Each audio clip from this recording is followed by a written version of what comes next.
Looking for something?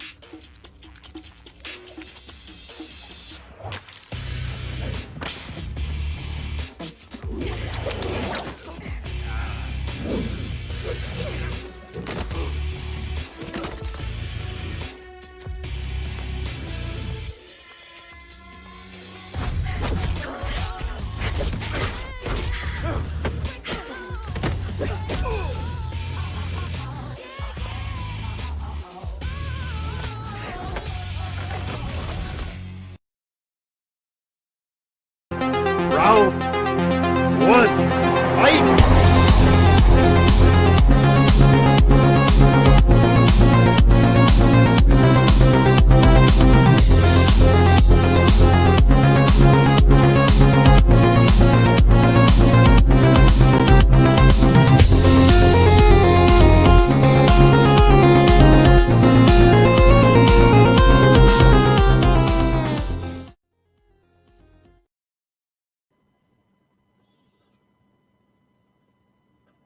Hey, what's up?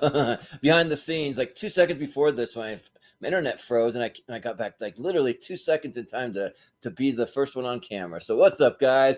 Welcome to Tournament Fights. This is episode number 203. We're continuing the battle for the best movies of 2004. This is our ladder series that we do once a month, and yeah, we've been working our way downwards. So if it's part 2, the Sweet 16 from this episode will be in our championship to go against the Sweet 16 from part 1. So if you haven't seen that one, go back and watch that. It really doesn't matter what order you watch it in, but we just encourage you to go check it out because we won't reveal which one's won. You got to watch to see. And also, I want to say rest in peace to Soul Plane that was supposed to be here, and people don't like it. But for me, it's a guilty pleasure. So it got bumped last minute. I might have voted for it. So, but yeah, anyways, let's have some fun and get into this thing. So, let's bring in my co-host, Austin Pez Howell. I will never ever vote for Soul Plane. I don't care what the other movie is. But Snoop Dogg rules. I've met that guy. Awesome. You almost don't appreciate how well done and well edited the fights in like The Raid or John Wick or some of these movies are until you watch the editing of Catwoman, and like I showed. And you just have to appreciate the good things in life. I'll just say that. Oh man, I saw that movie once, and I regret my life choices. I never want to see it again. So yeah, but we'll bring in a few of our other people tonight. We got Chris Scott, the Casablanca Kid. What's up, Chris? You're muted. You're muted, or we can't hear you. Yeah. All right, so let's just sort it out for a minute, and then we'll get is that better? There you go. There you go. Turn your headset on. There you go. All right. So yeah, guys, I'm excited to do this. I am running a TikTok live. I'm encouraging people to come check out our YouTube channel right now as we speak. So nice. That sounds good. Welcome anyone that comes from TikTok. I'm excited to talk best movies of 2004 part 2. Dude, there are some awesome movies on the list. It's going to be a hard one. Yeah, like I was kind of like saying this one might be a tougher matchup, but then I was looking at my blind spots, and there's only like 2 movies or something out of all my blind spots. There really isn't many blind spots for me. Like worth watching. I'm like there's good ones, but there's also bad ones still. So we'll see what happens. So, but we also have joining us. He made the bracket for us. He's kind enough to do it. We got Malcolm Lay. Hey, what's up? It's good to be here. I think a lot of there you go. I thought you were muted for a second. I think a lot of the bad movies ended up on part 1, but we breezed through that very quickly. Yes. Yeah, right. And we breezed through it quick. So yeah, but we'll also bring in Mr. Jordan Owens. Me. Hey, what's up? He's riding high from part 1. So he's just he's still in a state of bliss from part 1. So he's right. That's why I signed up for both episodes. I gotta hedge my bets. I wasn't sure which night it would be. Yeah, right. Yeah. So I guess I'll champion something here tonight. It can't be a little strategy. Yeah. And then we caught him on a free night, so he was nice enough to join us. We got Jonathan Caro. How's it going? Yeah. I'm doing well. Yeah, I'm usually not available during these tournament fights, but alas, here I am, celebrating movies that are turning 20 years old. Yeah, that's right. Yeah, which I never mentioned before that all these are all but the holdovers are Yeah. having their 20th anniversary, so it's kind of crazy to think. I mean, there's about 15 other movies that's just holdovers. Oh Yeah, right. Oh yeah, we'll see a few more of them tonight. I mean, anyway, but I heard part one. I heard there was a great winner, and I was like, okay, my favorite movie of that year won, so yay. Now, unfortunately, we're gonna get to like the rest of the top 10. I was like, ooh, I don't know what's gonna win this one. So yeah, let's get to it. I can't wait to discuss most of these movies, good, bad, a few underrated ones as well. Yeah, it'll be fun. So yeah, but Austin, you want to break it down? Let any first timers know how it's gonna work. Yeah, so this is part 2 of the ladder series, like we said, for 2004. Malcolm's throwing another good chunk of movies from 2004 into a randomized little March Madness bracket for us. We still have a few holdovers from both like kind of previous years, 2005, maybe even 2006, and a few of our 2023 movies that we slid in from that ladder series tournament. We saw a few of them Monday night. I believe there's a few other ones here tonight. So if you see a movie from 2023, don't be alarmed. That's all by design. We just have to slide them in somewhere, so we slid them into 2004, just to kind of in the mix. Excuse me. And then the Sweet 16 from tonight will join the Sweet 16 that we had from part 1, and they'll go into a half bracket for Friday. So anything that makes the Sweet 16 night, we'll see again on Friday, and then after that, we'll just see which one wins part 2 and becomes a tournament winner. So it could be anything. There's a lot of good ones in here tonight. Yeah. Cool. Well, I'm looking forward to it. Yeah. So. All right. Well, let's get it going. Malcolm, I'm going to bring your bracket up here. And why don't you introduce us to the first match and we'll kick it off. I mean, the first match is probably going to be an easy breezy one because I was bored before, but we've got Around the World in 80 Days and Spider-Man 2. Oh, easy breezy. Right off the bat, put on Spider-Man 3 and 2. Spider-Man 2. Oh, yes. I do. Like, I don't hate Around the World in 80 Days. I don't hate it either. But no, I've actually Spider-Man seen it more 2, recently than Spider-Man 2, weirdly enough. It has Arnold in it. It's got Rob Schneider. It's like a homeless guy. It's got Jackie Chan. Arnold's last movie before taking a hiatus. Yeah. Ooh. Okay, so we got, what's that? Godsend and Polar Express? Yeah. All right. Okay. All right. Sounds good. Okay, so we'll start with, we always start at the bottom, and then we rotate the order each time. So, Jonathan, you kick us off. And obviously, like, I forgot to mention, but, try to keep it under 30 seconds or so just so we can, keep it breezy. But you guys know the drill. So go ahead, Jonathan. Yeah, this is going to be under 30 seconds because I have not seen Godsend, and I am a big De Niro fan, so that's a kind of a blind spot. But I heard it's a terrible movie. Polar Express, it's okay. It's a good Christmas movie. I think it's for the family, but even though its animated features have been diminished in quality and over time, so I mean by default the Polar Express, but obviously, the one that we passed is not going to go very far. So, the Polar Express. Yeah. JPO, what do you say here? And guess what? Take what he said to flip-flop it to, I haven't seen Polar Express. I thought it looked ugly. I'm not the biggest Christmas movie guy, and I heard kind of passable things throughout the years. A couple people seem to have love for it, but for the most part, it's kind of how Jonathan kind of reviewed it just now. Godsend's not the greatest thriller, but I saw it, so I was going to get my vote. Godsend. Yeah. Malcolm, what are you going to go for? Flip that one more time. I haven't seen Godsend. Okay. But I've seen Polar Express. It's decent. Like it's not going to be one of my favorite like Christmas movies of all time or anything. But I've seen it, so I'm voting Polar Express. Yeah. And Chris, what do you say? I don't hate Godsend, but at the same time, Polar Express I think holds a special place in my heart, so I got to go in that direction. Yeah, sounds good. Austin. This is the battle of the two movies I saw once in 2005 and have never gone back to again, including Polar Express, even though it's a Christmas movie. I've never had the urge to go back and watch it. And same with Godsend. Saw it when it came out. It was, just a bland, kind of horror thriller. There was another movie around that time that had almost the same premise. I want to say it was like two Hide and Seek. Yeah, Hide and Seek was the other. Yeah, there was always a better one. Movies. But I more likely to go back to a bad horror movie, oddly enough, than like a not great Christmas movie. So I'll say Godsend. Yeah, so some of you might know me as the snack hero. So here we go. Here's another drink boy. review for you. I'm just make it quick because this one's nothing too like different, but I want to just try it since it's new. It's a Canada Dry Cherry. That's like a fruit splash that's supposed to have like real fruit juice instead of like too much like corn syrup and all that stuff in there. So hopefully it's good. I imagine. I mean, it's not too complicated or anything. So I'll give you a review on my next round. But when you pour it out too, it doesn't. It comes out slightly red, so it probably tastes close to cherry 7-Up or something.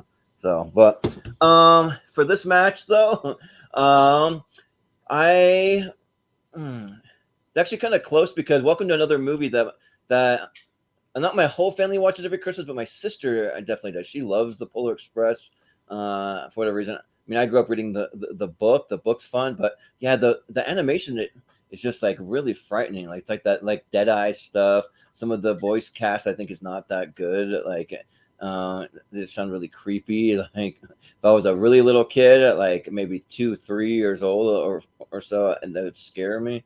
But and Godsend's just generic. Yeah, there's nothing really too special. I'll vote Polar Express because it's got a little something in there. It's got a little Christmas like spirit to it. So I'll go Polar Express.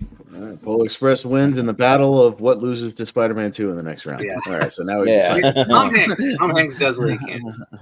Yeah. Next up, we've got Godzilla -1. Oh, gee. Oh, yeah. Can we move Godzilla over? Yeah. I'm voting for Torque. I've seen it. Torque and Biker Boys were the two Fast and Furious knockoffs around the same time. Yeah, anybody remember Biker Boys also? Yeah. Oh yes, yeah. Biker Boys was dope. Yeah, Torque sucks. It's not a good movie. I skipped Torque. Yeah. Yeah, not good. Purpose. Not good. Oh, Jesus. water movies. Yeah. Waters. Yeah. We're gonna get to the good ones. Yeah. They're all on the other side. We'll get there. Yeah. JPO, Shark Tale, and Life Aquatic. Come on. As you can tell, Shark Tale got a Criterion release, so obviously it's good. Yeah. Yeah. Yep. This was they're kind of on par for me. I've been meaning to revisit Life Aquatic because I've actually changed my stance on Wes Anderson. I wasn't the biggest Tenenbaums or Aquatic fan. Darjeeling kind of a little bit more, and then I've really loved a couple of his more recent ones. So I've been meaning to kind of go back and maybe see if it's just I was too young or just didn't like the quirkiness of it at that point. But at the moment, while Shark Tale is not the greatest, there's enough laughs here, and I actually think it's slightly underrated. Just as far as like people seem to dog on it, so I'm gonna go Shark Tale. Okay. Yeah. Malcolm. Yeah, I mean, funny enough, the plot of Life Aquatic is them going to try and find this shark that on a revenge tour or something. So yeah, Shark Tale was the first of two Martin Scorsese movies we're going to see tonight. Oh yeah, he's in it or something, right? Yeah, he's a voice. He's a voice in it. Yeah. But No, he directed it. This is actually yeah, weird. yeah, I was gonna say, yeah. Woo. But Never a bad day at the office. yeah, I mean, Life Aquatic is probably lower on my Wes Anderson rankings, but I like it better than Shark Tale, so I'm going to go Life Aquatic. Yeah. Chris, what do you say? So this is a pretty easy one. I hated The Life Aquatic. Remember seeing this movie in theaters, and I thought about trying to revisit this, but I think I would just want to smash my face against my wall. Okay. But Yeah. Shark Tale's That sounds fun. about right. It's not, and yeah, I agree. It's actually a little bit underrated. It's a fun movie, so I'm gonna go with Shark Tale. Yeah. Austin. I forgot De Niro was in both Hide and Seek and Godsend. Holy shit, I forgot that. Yeah. So he's in both the same movie, 1 year apart from each other. Yeah, so basically weird. the same. I'm not a Wes Anderson guy, and much less the lesser Wes Anderson, like The Life Aquatic. I've seen it once, bailed on it. I haven't seen Shark Tale in 20 years, but I'll vote. That's fine. If it's on, I'm much more likely to watch it than Life Aquatic, so I'll go Shark Tale. Yeah. I don't like either one of these movies, but and the review on this drink, the fruit splash, I give it a 10 out of 10. It's really good. It doesn't have a lot of the chemical taste that like a lot of like the cherry 7-Up and that stuff has more of a chemical like fake taste. It actually tastes really, really good, and it's got that like little bite of like the ginger in there. So if you like ginger, I would highly recommend it. So, but I prefer blondes. oh yeah, right. If you like blonde, then there might be a different drink for you. I don't know, but yeah, I am not a Wes Anderson fan. I mean, if you know me, and I think Life Aquatic may be the worst Wes Anderson movie out of his entire filmography. I think it's just bad. Bad. They're going for something so unique, and the cast is so stacked. And on paper, it looks like it'd be really good, like a take on like on Jacques Cousteau and all that, and like it just like is a bomb for me. And Shark Tale, it's not much better, but I mean it's another one that has Robert De Niro in it. So sure, let's go Shark Tale. Jonathan. Yeah, I mean, look, to be honest, my vote really doesn't matter at this point because Shark Tale's moving on and it'll be beaten. And so I haven't seen Life Aquatic in a while. I remember liking it, but it has been a long time. I think it's one of those Wes Andersons that has been lost in the shuffle, and I am a Wes Anderson fan.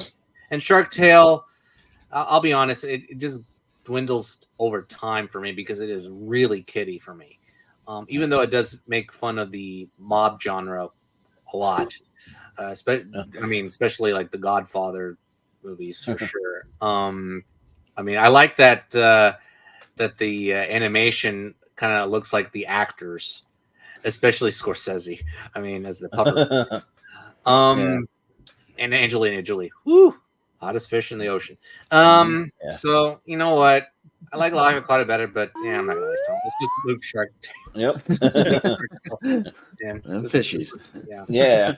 All right, Shark Tale moves on. Once again, it was a battle of what was going to lose to Godzilla anyway. Hey, yeah, that means Godzilla will move on to the championship automatically. I'm happy. Got the final cut up against Dawn of the Dead. Okay, Malcolm. Yeah, I've seen Final Cut once. I honestly don't remember a lot about it, but I remember liking it enough. But I do actually like the remake of Dawn of the Dead. I think it's a lot of fun, and I think Zack Snyder did a pretty good job. Like I'd definitely rank it high up against Snyder's other movies easily. But so yeah, I'll go Dawn of the Dead. Yeah, Chris. I've never seen Final Cut, and I looked up information about it, and it really held no interest for me. But yeah, I love the remake of Dawn of the Dead. It's a lot of fun, so I'm gonna go in that route. Yeah, Austin. Hey, Malcolm, I have that Blu-ray. Shell Factory, Screen Factory, Dawn of the Dead. Yeah, no, I think I saw Final Cut when I think I rented it when it came out just because it was Robin Williams. It was a serviceable thriller at best, but I love that Dawn of the Dead remake. I think it's great. I love the original too. It's pretty close to the original for me as far as entertainment value. I think they're both pretty great.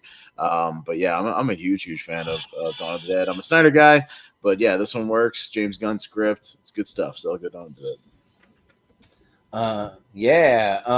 I've never seen Final Cut. That's a blind spot for me. I don't really have too much that's like going to make me race out to watch it, but I mean, I'll never say never. but yeah, Dawn of the Dead though, I think that it's a lot of fun.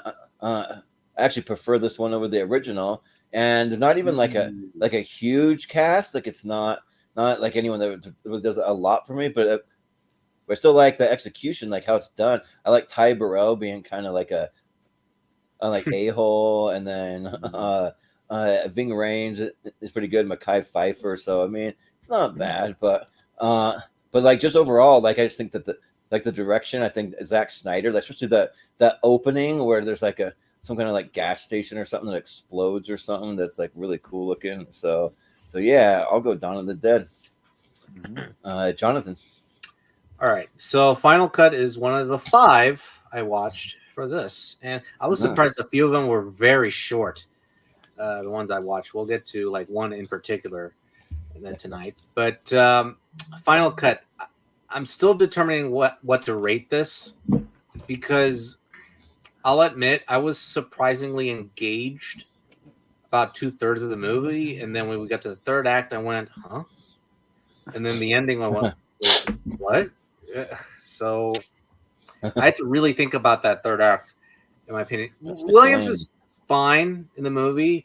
Sorvino, Mira Sorvino is good, but even though I don't think they had good chemistry between Sorvino and Williams, Caviezel is the wild card, and I'll just leave it at that.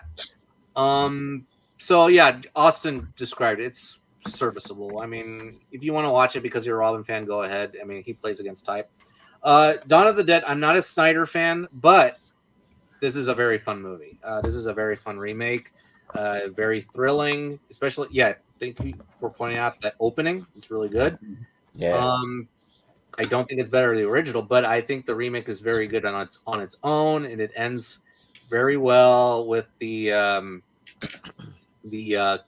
cam footage, and again, I'll leave it at that. And it's very well done. So I think, Dawn of the Dead I'll revisit more than the final cut. So I'm gonna go Dawn of the Dead. Mm-hmm. Yeah, sounds good. JPO, what are you going for? Yeah, I like the concept of Final Cut, and Williams is pretty good in it, but it does kind of, I don't think fully executes it well, and it also gets a bit dull at some points. Dawn of the Dead's a great remake. I think arguably it's more watchable, more fun than the first one here. I think a good way to start off. Zack Snyder didn't love everything he did later on, but I like what he did here. And you mentioned the opening. I remember I actually saw the opening after Monday Night Raw. They played like the first 5 minutes to tease you, and it's a great way to make you want to see the rest of it. And then, which I was able to do not so long later. So Dawn of the Dead's a dope one. Nice, sounds good. Sweet for Dawn. Yeah. The lead of Dawn of the Dead, Women Talking's director Sarah Polley. Mm-hmm. Oh yeah. Mm-hmm. Ooh. Okay. Hey. Yikes. Who's first here? Chris is up first. I really don't. I kind of got to think of what movie doing. If you're saying something, JPO, we can't hear you because you're muted. I see you moving, but I don't like Alfie at all. I think it's just okay. But Jersey Girl is also just okay. Yeah. But between the just okay movies, I gotta go with Jersey Girl. Yeah. Sounds good. Austin, what do you say? Yeah, chalk up another shot for every time I say, Alfie's a movie I saw in 2004 and has not revisited since then, but I saw it in theater. Didn't realize it was a remake at the time of the Michael Caine movie. But I've since gone back and watched the Michael Caine movie, and I like that one more. But I think Jersey Girl is a really underrated Kevin Smith movie. I think it's there's a good story there. George Carlin is fantastic here as Affleck's dad. He's really, really good. And I think the kid performance is good. And I love Liv Tyler. She's pretty damn cool in this movie. So I like Jersey Girl. I think it's underrated Smith flick that I know he dunks on personally, but I think has a bigger following than he realizes. So I'll go Jersey Girl. Yeah. So I have seen both, and I think Chris said it right. That's about all the just okay movies. There's nothing really that I love about either one. Probably Jersey Girl is my least favorite of any Kevin Smith movie, but I like it. You haven't seen Cop Out then? I haven't seen what? Which one? Cop Out. There's no way you like this less than Cop Out.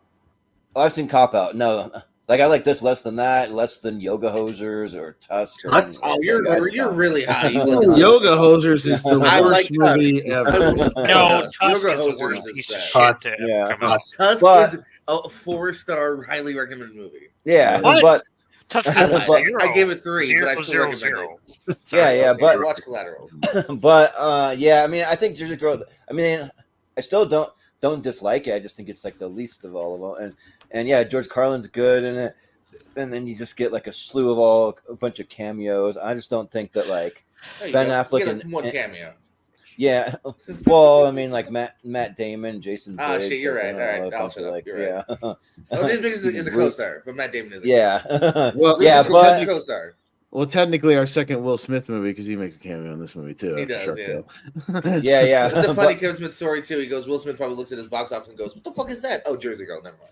But like, I don't know how like Ben Affleck and J-Lo work as a couple because they do not have chemistry anytime they're on screen together. None. That's True. It's not Bullshit. good, yeah. So, Yeah, but bullshit. and Alfie, I prefer the original like way more than this one. This one's just like forgettable to me. So also give it to Jersey Girl because I'm a big Kevin Smith fan. So yeah, I'll go. Oh, Jersey thank you. Nice to see you. Girl. If you don't know the story, she broke up with JPO because JPO didn't like that she voted against Eternal Sunshine the other night. yeah, how and did then that go? We had a really long talk earlier. Lots of tears and yelling. We worked through it. I'm glad you worked through your shit, JPO. Yeah. Look, And I agree that movie is horrible. That was a big moment on part one where she's like, "Nope, I prefer this over Eternal." How dare you? It was walked the line. For the Yeah. record, at least we picked a good movie. Yeah. But She said so plain, then we might have said yeah. no, She probably likes soap playing, JPO. look, let me recreate Well, these. Look, y'all watched before Let's- sunset. Y'all watched before sunset. There you go. See, Yeah, at least it's a nice romantic movie. Yes. Yeah. And anyway, back to Yeah. this. I think you, Chris and Jordan, y'all put it so generously. I think both of these are bad. These are. Yeah. I just haters. yeah. Yeah. This is the first time ever in this show I would say pass, but I'll be nice. Wait, you want to say Alfie, yeah, exactly. No, Jordan is right. The original is better than the remake of Alfie. At least the original has some, themes and somberness explored in this movie. Here, it's just one night stand after one night stand, without that commentary, and actually, it's not very sexy at all. So, yeah, it's just, eh. As for Jersey Girl, yeah, I don't like this movie almost at all because I felt like the humor in this movie was just loathsome, and I just felt like it was basically just say George Carlin. Y'all say he's very good in the movie, and the little girl. There is a shot in the movie towards the end that is just you beam with a smile, at least at the very end. You know what shot I'm talking about towards the end during the play. But the rest of the comedy, Ben Affleck's whining, just grating, made me angry. So, You wouldn't whine when your wife got murdered. Yeah, no, but it's like how many years later now? yeah, because you get over that quickly. Yeah, you're right. Yeah, that doesn't happen instantly. You get reminded of it every day. You look at your daughter or the mother that died in Yes. childbirth for that daughter. But It's just like her. get right Great over it. casting too, by the way. This looks like it could be J-Lo's kid. Yeah. Yeah, it does. You know what? I really don't care what moves on. To be honest, these are real terrible. Well, then vote for something. You know what? I'll just vote for Jersey Girl just because of that one shot alone towards the end. At least it made Sure. Yeah, see, even you want to slightly admit that. Yeah, you just Yep. even said it. Your heart beat. You Look, like it's better than you Tusk, liked it in just my a little opinion. bit. It got to you. It got to you. I'm That's hard true. with Tusk. I like Tusk.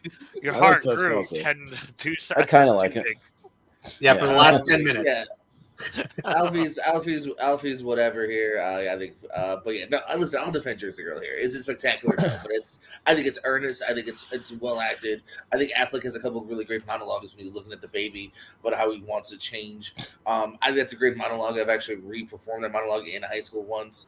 I think the girl's cute. I like the relationship with Liv Tyler. You mentioned George Carlin. Everyone's mentioned George Carlin here.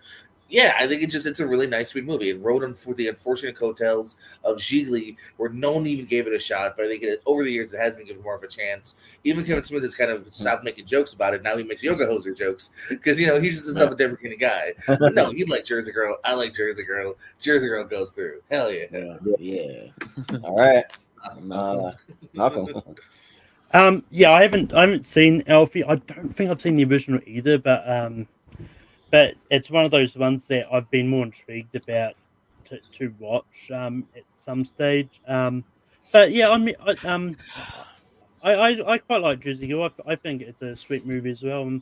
And like, I mean, for those of you not liking Jersey Girl, you got to admit it's probably still better than Madam Reb. So, Yes. It's a weird Well, anything's better than that. But what? yeah, so my vote's going to Jersey Girl as well. Okay. Hey, you know how not great Jersey Girl is? It clean sweeps this round. That's how not great it is. Yeah. Love there it. you go. Jersey Girl. There you go.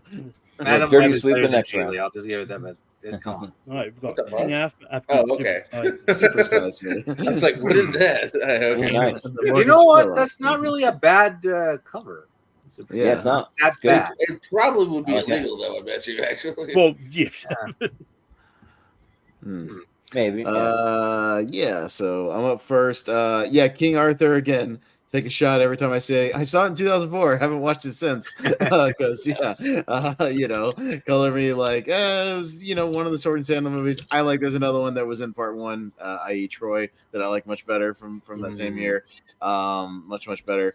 So yeah, not big on King Arthur, but yeah, Super Size Me again. It shook up kind of the documentary world when it came out, and it was one of those few documentaries that got a theatrical release that I saw in the theater, which was always kind of cool when a movie picks up a little momentum. And I enjoyed it for what it was, so I'll give it a Super Size Me. Jordan? Yeah, King Arthur, I think, yeah, it's just another like very forgettable movie. It just doesn't, I don't know.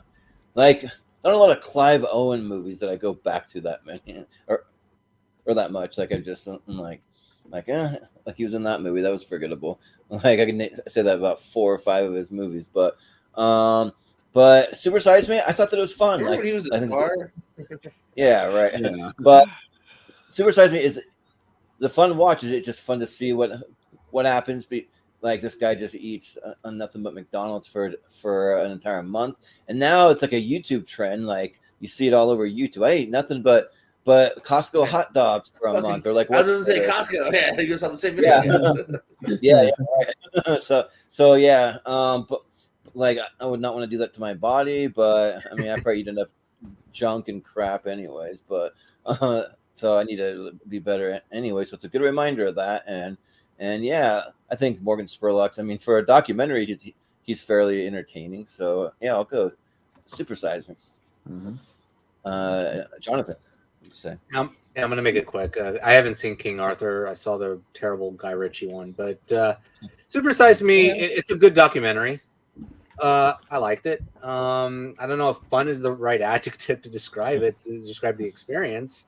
And to see Morgan, eat McDonald's for how long was it again? Like A Month, yeah. I think this is a solid month. I think 30. a month. Yeah, I was like, ooh, it's tough to watch after like, I don't know, like a week. But Yeah. no, but it's a good outlook as to how the food industry definitely affected the population for sure. And I don't know if it's still affected the population. I think we're still on the upswell on that. But I'll vote for Super Size Me because obviously, I mean, documentaries need some love as well. Yeah. JPO.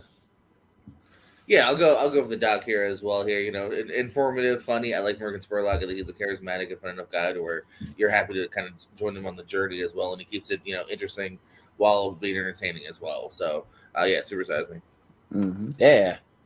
Malcolm, what do you say? Yeah, I've seen King Arthur. It's fun, but largely forgettable as well.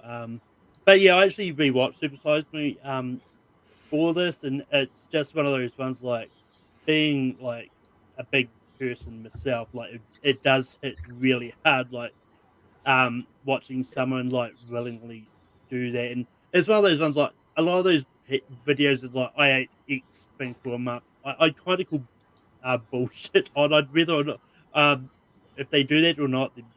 That's really this is what the movie's saying you shouldn't do. But because I mean, definitely near the end, like the doctors that were saying, like you need to give this up, like you. But yeah, and it's, You are going to die. yeah, and it's one of those ones like there actually was a straight DVD sequel to this where he started his own like chicken chain or something like that, which wasn't as good or informative, but it was still decent. But I'm gonna vote Super Size Me anyway. Yeah. Chris, what do you say? I never had any interest in watching Super Size Me. I know what it's about, but do I think it's probably important? Yeah, probably. Shines a light on what eating a shit ton of food can do to your body in an unhealthy way. Chris is like, I like big chickens too much to watch that. Yeah. Not at all. But I don't think, and I know I've said this before, and I know you all disagree with me. I don't think docs belong in a conversation about a movie. So for that reason, I will always die on the hill of that. Yeah, I'd I'm never gonna go understood King your Arthur. take on that. Documentaries are absolutely Yeah. movies. Yeah, Yeah. That's I don't want to go to an hour. I don't want to go in an hour lecture about this. yeah. They're shown in movie theaters. I don't want them to do that either, but what? Shame. Bad vampire. I love that moment in the movie. There's some fucking Yeah, All right. Oh, great. Well, Super Size Me moves on. I mean, I will say it'll be interesting doing a double feature of The Founder and Super Size Me, just seeing all shady stuff that Knowles gets into. Not bad. Well, let's wait till we do our favorite documentaries episode. Chris, we'll be sure to have you on that one. Yeah. I mean, but that's a documentary. Ooh. There Yeah, are some right. good documentaries then. Yeah. Yeah. Jordan. This is interesting. So as much as I like Zach Braff, like he's so much fun on Scrubs. Like spoiler alert, when you see my movie battle, Scrubs will be there because I love Scrubs. But like outside of Scrubs, like Zach Braff hasn't done anything. All his movies are like painfully boring and just not. They just don't do anything. Garden State has a decent soundtrack. I mean, that's not too bad. But I mean, but beyond that, though, I just don't see any chemistry with Natalie Portman. I just don't like it. It's just boring and bland for me. And Lemony Snicket's. I read all the books for Lemony Snicket's, and the books are really really good. And I wish this movie would have performed better, so we would have got to see more of the later ones in the franchise. But I think that it's done pretty well here. I think Jim Carrey's a great Lemony, and then the kids they're portrayed pretty well. They have some like pretty fun moments from the first book, but yeah, it just kind of ended there. So, but even so, I like it better than Garden State. So I'll go Lemony Snicket's. I remember seeing it on a date with my only long distance relationship is a girl I met online, and I flew her out to come see me, and we saw that. So from California to Idaho. So yeah, but Jonathan, what do you say? So this may surprise y'all. I actually saw Garden State for the first time. This is another one of my 5. I'm still like thinking over it. Like I was like, do I like it or do I not like it? And actually, Jordan summed it up pretty well about my thoughts about this movie. I felt like the relationship was kind of it was bland. It was like I felt there was nothing going on right there between them, and I don't know, Portman's character. I don't know. I felt like she was just an idea and not a character. I don't know. I mean, I understand what Braff was trying to do. I mean, it's basically kind of based upon his life when he was writing this movie. I mean, the performances are fine. Actually, I love the soundtrack. The soundtrack is great. I would actually listen to the soundtrack more than revisiting this movie. Same. Yeah, I mean, they're good performances, especially from Peter Sarsgaard. I actually liked him in the movie. As for Lemony Snicket's, yeah, I like this movie. Lemony Snicket's is fun. Look, long story short, Jim Carrey steals the movie. He walks away with the movie with his Count Olaf creation. Without him, the movie is not as memorable. So, and it was memorable enough that they got a show out of it on Netflix. So, my vote is going to go to Lemony Snicket's series of unfortunate events. Great Carrey performance and also an underrated ensemble for sure. So, yeah, Lemony Snicket's. Yeah. Also, we should take a shot every time a movie about New Jersey pops up on this thing. This is the second one. So yeah, but JPO, what do you say? Yeah, I think Jim Carrey is fantastic in Lemony Snicket. I enjoy him a lot. Yeah, it would have been fun to see him get to that character maybe a little bit more. But I fell for the whimsy and just kind of the indie darling soundtrack. People hanging out, being awkward, falling in love. I liked it.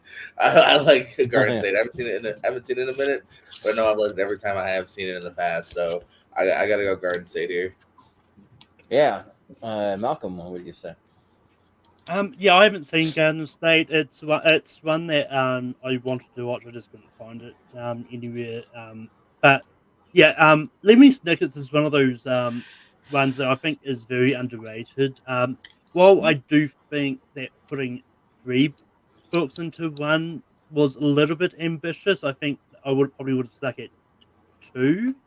And just expanded on some of those themes a little bit. But it was still a decent movie. But I do think the TV show did it better. And yeah, but I'm still going to go Lemony Snicket's over Garden State easily.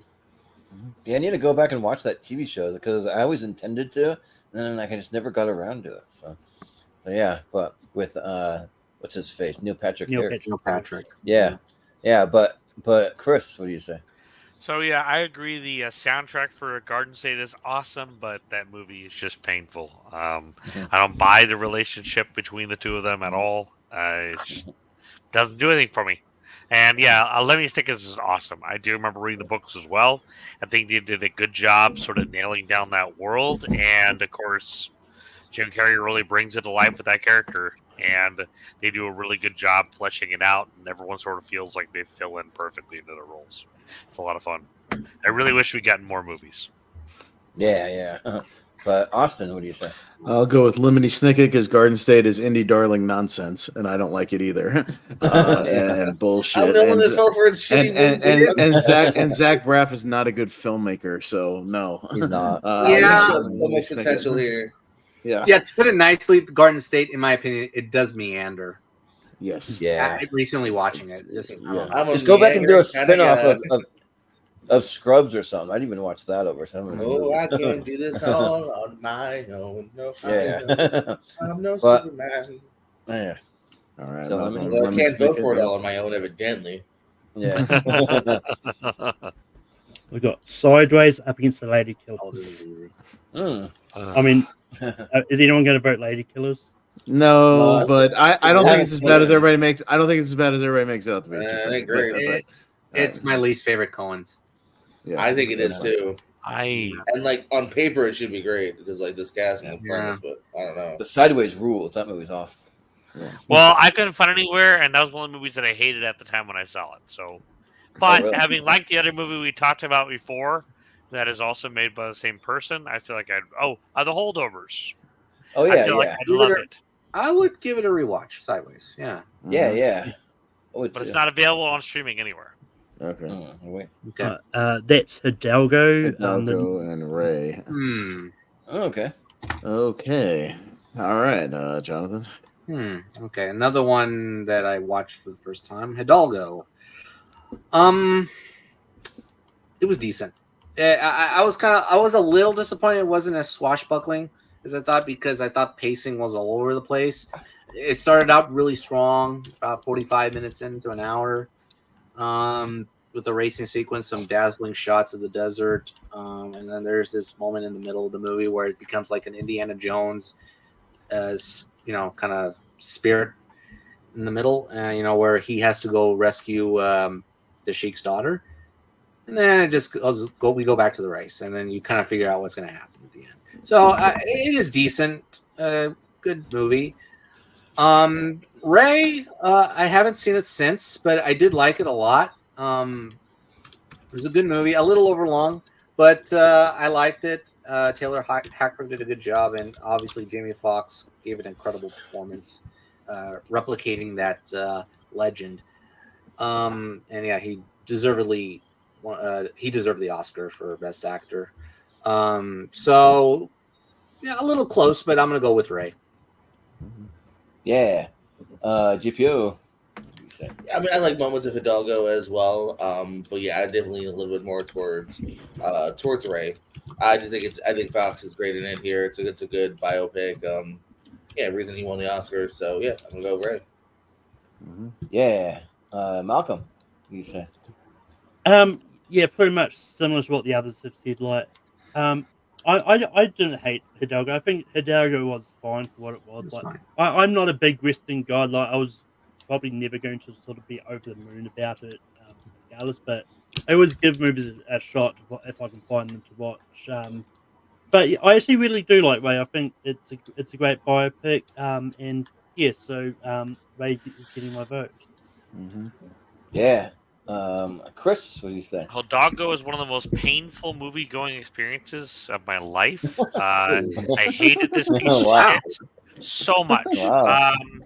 I just was glad when it finally ended. Like, that was the only redeeming thing. Yet it just didn't quite know what movie it wanted to be. I remember that. And Ray is just incredible. Yeah. Take a shot every time it goes. That's pretty good. Next person, I liked it. Next person, yeah, it has its moments. Chris fucking hated it. I wanted to kill myself. I don't know how Absolutely painful painful. what aspects do you think were painful? I don't know. Like, Yeah, like I can understand be like, a little bored, kind of treads, not something I go back to. You're like painful. I want. It's been years since I've seen it. Okay. true. Okay. Obviously, I saw it first run in theaters, but Colonoscopy was more fun. Yeah, right. Rather have shards of glass in my eye. Yes. By the way, anybody who says shit like that instead of watching a movie, you're a fucking idiot. But anyways, I'd much rather watch a movie. Yeah. Much rather watch a movie. Much less painful. Even so plain. Yeah, probably. Rather than having glass in my eye, yeah, that sounds like better. I appreciate that you paused a little bit though. Yeah, I Let's watch. Let's listen to the Garden State soundtrack. Yeah, let's do that. Anyways, or the Ray soundtrack. How about that?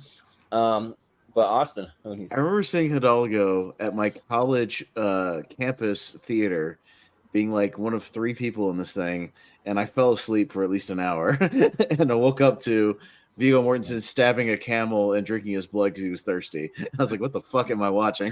But it wasn't exciting enough for me to stay awake. So that's all I remember of Hidalgo. Ray's good, but Wow. I do think Walk Hard has taken the piss out of both Ray and Walk the Line as far as like, you know, the biopic. But it's still decent. So I'll go Ray. Yeah, so I still haven't seen Ray. Ray is a blind spot for me, but the thing I remember about Ray Charles, I really like those old Pepsi commercials used to do.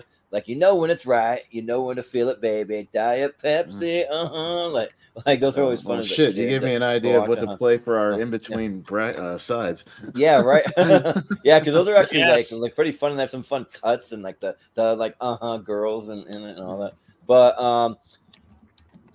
so I can't really say too much about the movie Ray, but Hidalgo I actually like. I don't love it, but I think that it's pretty decent. Like, it's a cool kind of like survive through the desert kind of thing, and then you got to go on like some side quests along the way and all that stuff. So yeah, I think that's decent enough. I'll vote for Hidalgo. Mm-hmm. All right, so Ray will take it over Hidalgo. Closer up against. Oh God! No, closer. Yeah. Move on. She's great in the costume, but let's move on closer. Yeah. Hey, props to her for accepting her Razzie with her Oscar in the other hand. Yeah. So props to her for that. That was the best thing to come out of Catwoman. Noises and We've got Barbershop 2 up against what would have been Soul Plane, but it's now The Machinist. Hey. All right. Who's up first? Chifio. If this is Barbershop 1, I might hesitate here because I really like Barbershop 1. I think it's actually funny and a really well-told story.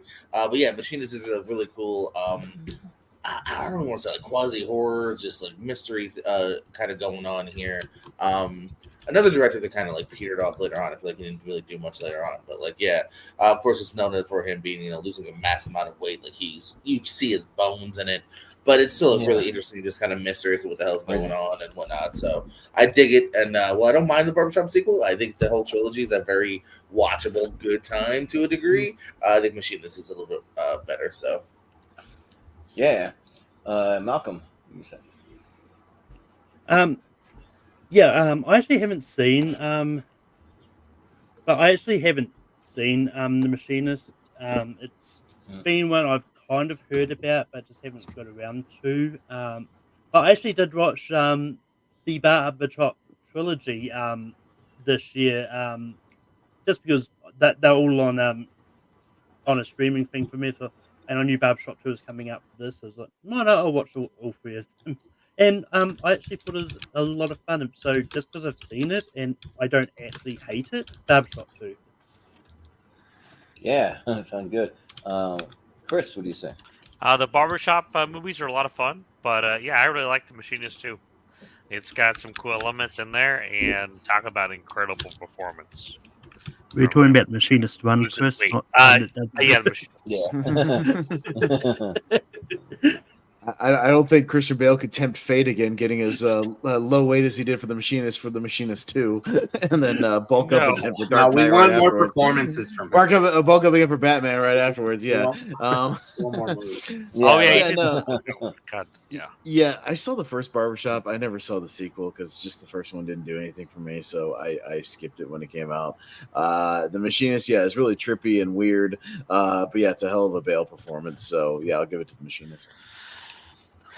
I'm just gonna say Justice for Soul Plane. Let's go Barbershop 2 because I like Soul Plane. So, Jonathan. Yeah, it's in my hands. All right, a little bit. Yeah, let's see. Let's think about this. I'm gonna tell a story.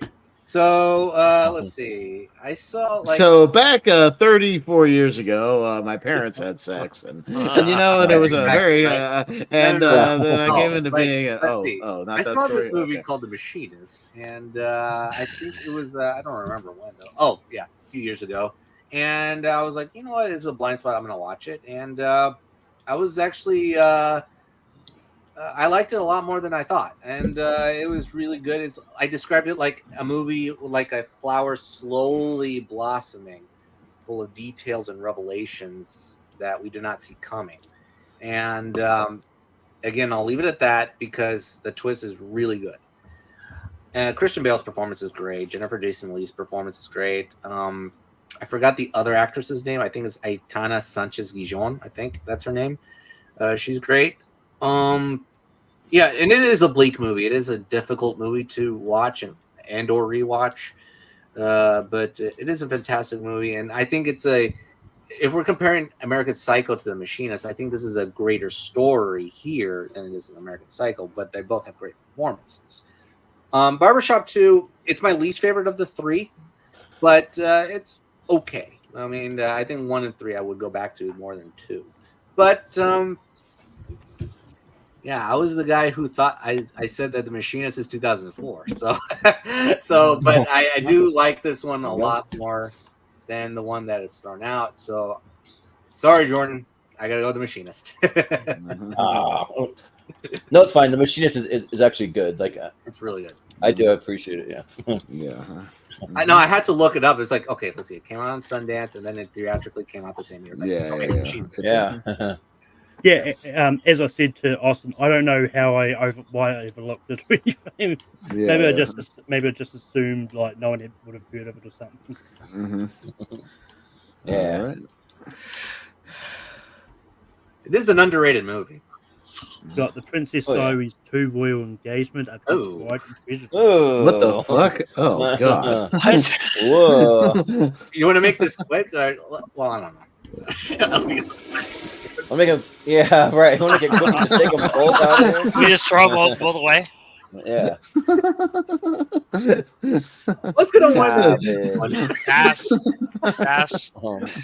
I thought we already talked about Princess Diaries 2 the other night. Oh, that was Ella Enchanted, the same year. It's not okay. I saw that movie, moment right? of that show.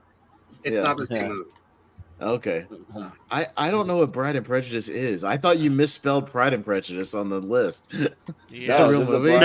Pride and a Prejudice Lifetime was movie? 2005. I don't know what Pride and Prejudice This is a Bollywood. This is a. I haven't seen it myself, but it's a Bollywood version. It's a Bollywood version of Pride and Prejudice. Okay, great. So put through Princess Diaries 2 and let's move on with our lives. Yeah, sure. Yeah. Look, I mean, I was going. Yeah. Julie Andrews sings. Yeah, let's not hate ourselves. Julie Andrews. Yeah. Mary Poppins. Yeah. Got Hellboy after Ocean's 12. Ocean's 12. Okay. All right, Malcolm. You're up. Interesting. Yeah, I mean, this is slightly difficult for me because I do like the Ocean's the Ocean's 11 trilogy, and I think Ocean's 12 is a great installment of it. I actually did watch Hellboy. I finally got around to watching Hellboy for this, and Hellboy's pretty good as well. But yeah, I'm just slightly going to go Ocean's 12 though. Oh, Yeah. Chris, what do you say? I like Hellboy, but I gotta definitely go with Ocean's 12 here. what? What? Yeah. All right. Hold on. I've got a clip for this. What the hell's going on? I mean, what the hell is going on?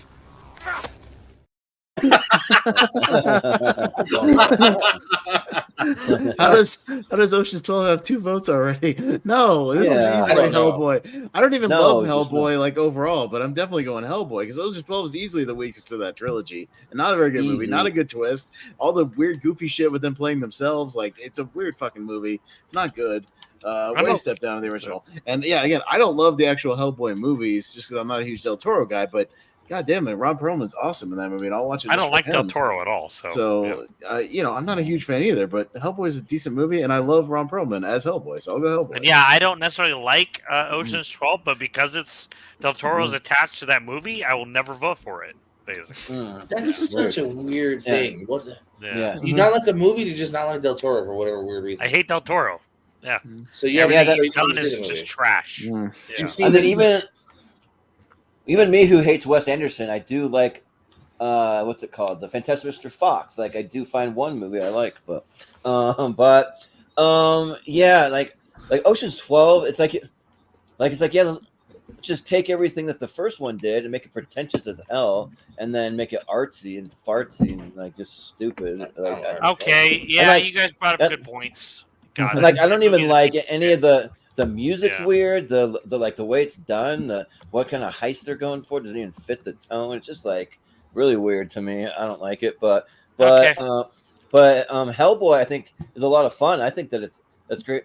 Great. I prefer Hellboy 2 a little more, but I mean I think Doug Jones playing Abe Sapien, he's great. And then I've had a big crush on Selma Blair since Cruel Intentions and that kiss. I was like, whoa. so yeah, I'll easily vote for Hellboy. But Jonathan. Actually, yeah, Cruel Intentions just turned 25. Ooh, nice. Time for a rewatch. Yeah. Actually, yeah, me too. I haven't seen that in a while. I remember liking Yeah. it, especially that great ending. Great ending. Look, this is very difficult for me because I gave it both the exact same rating. So, Ron Perlman, yeah, he's great, but he's all I can remember about that movie though.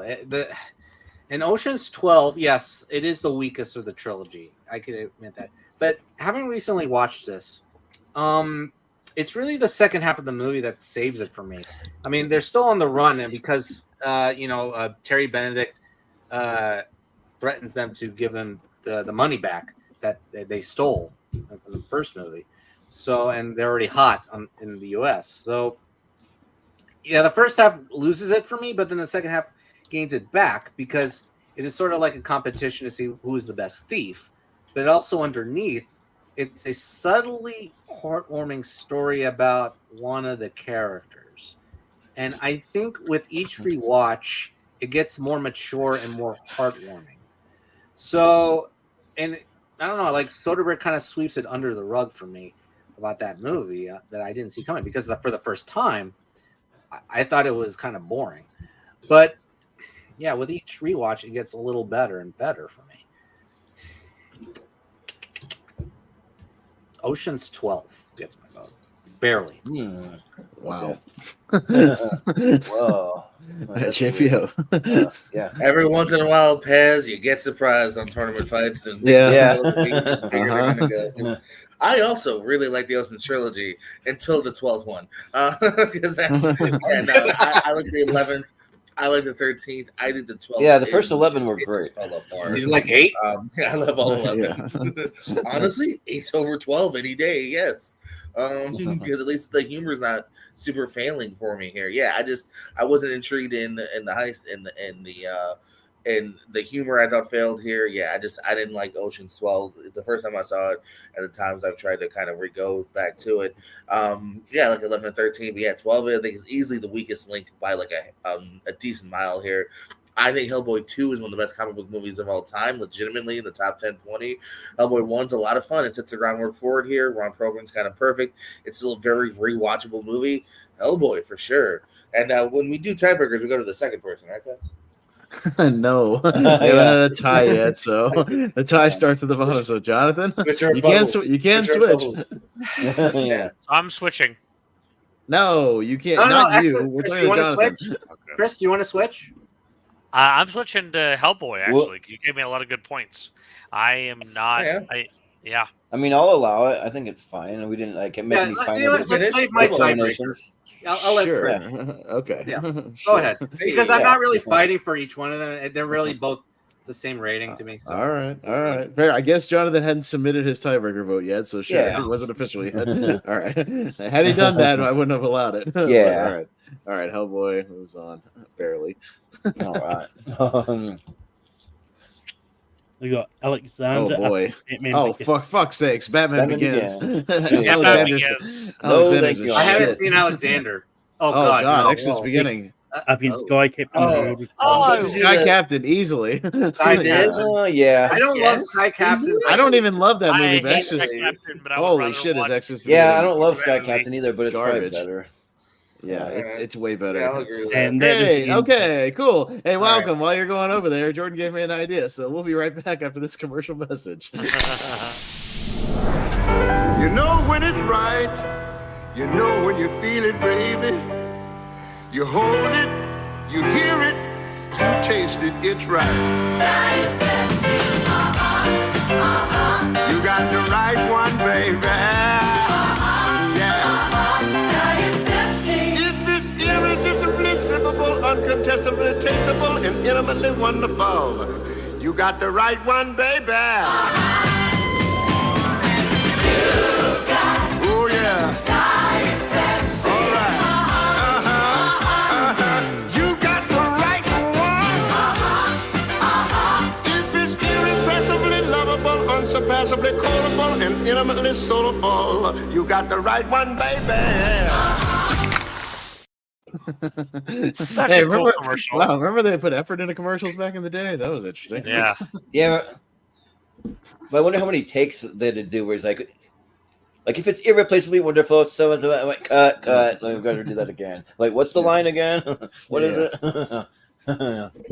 No, that was a All cool right. commercial. That was cool. No, it's an old school commercial. It's good. Yeah. So stuff. All right, Fights is so- officially sponsored. They by- repeat it in the movie Rookie of the Year. Hey, You get listen, to know I will those commercials. gladly be sponsored by Pepsi. It's the taste of a new generation. So Yeah, I'll it be is. happy to shill for Pepsi. Heck yeah. But anyways, Chris, we got Saved and Flight of the Phoenix. Only because I think I prefer the original over this one. I'm gonna go with Saved. I think Saved's actually a really good movie. It was definitely one of the movies that surprised me. It was my ex-wife had this movie in her collection and she loved it. I was like, what? Because I'd never heard of it before and I watched it and loved it. It's got a good story overall. Good writing. Yeah. Austin. Yeah, well, this will be another sort of take a shot for seeing Flying of the Phoenix back in 2004. I've never seen it since, but I did get it right on a Seen and Heard, so that counts for something. But yeah, Pepsi shot. Pepsi. Yeah, right. Oh yeah, you did. Yeah. So yeah, it's been a minute. But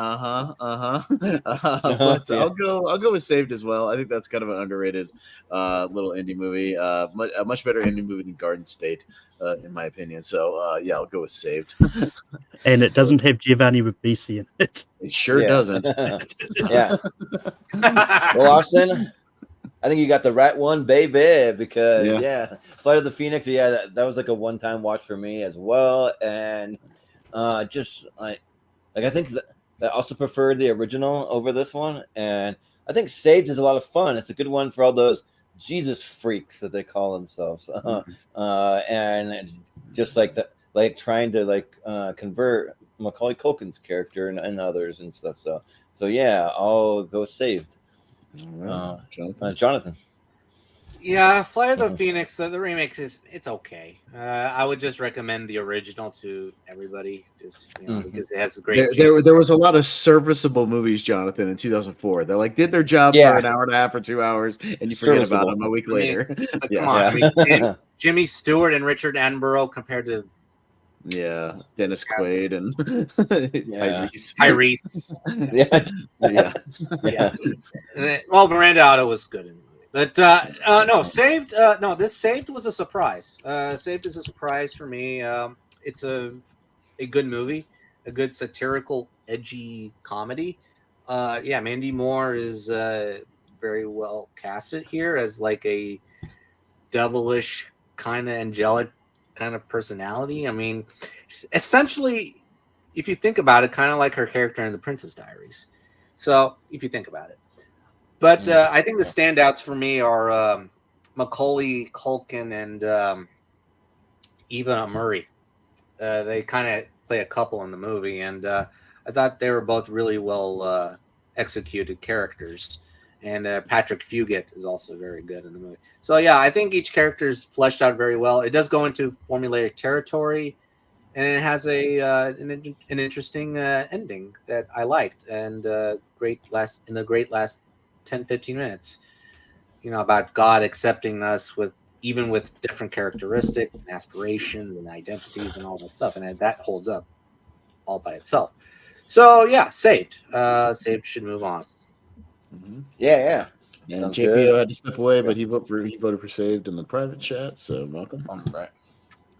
I don't hate Flight of the Phoenix. I do have a lot of fun watching it, but I did watch Saved for the first time for this, and it's a really interesting take. Like, it's one of those ones that definitely takes plot shots at religion without going over the top and making it seem like this whole religion hating type of movie as well.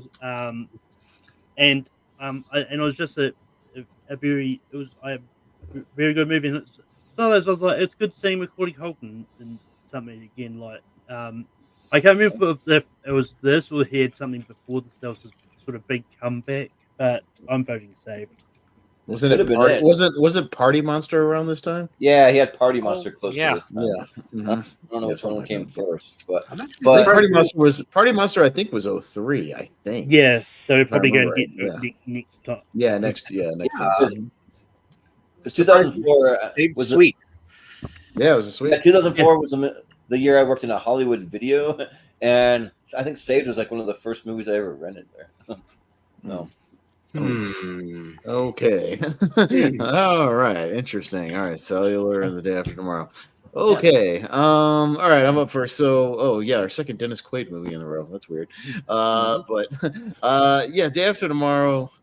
It's like, God, I have a hate relationship with Roland Emmerich.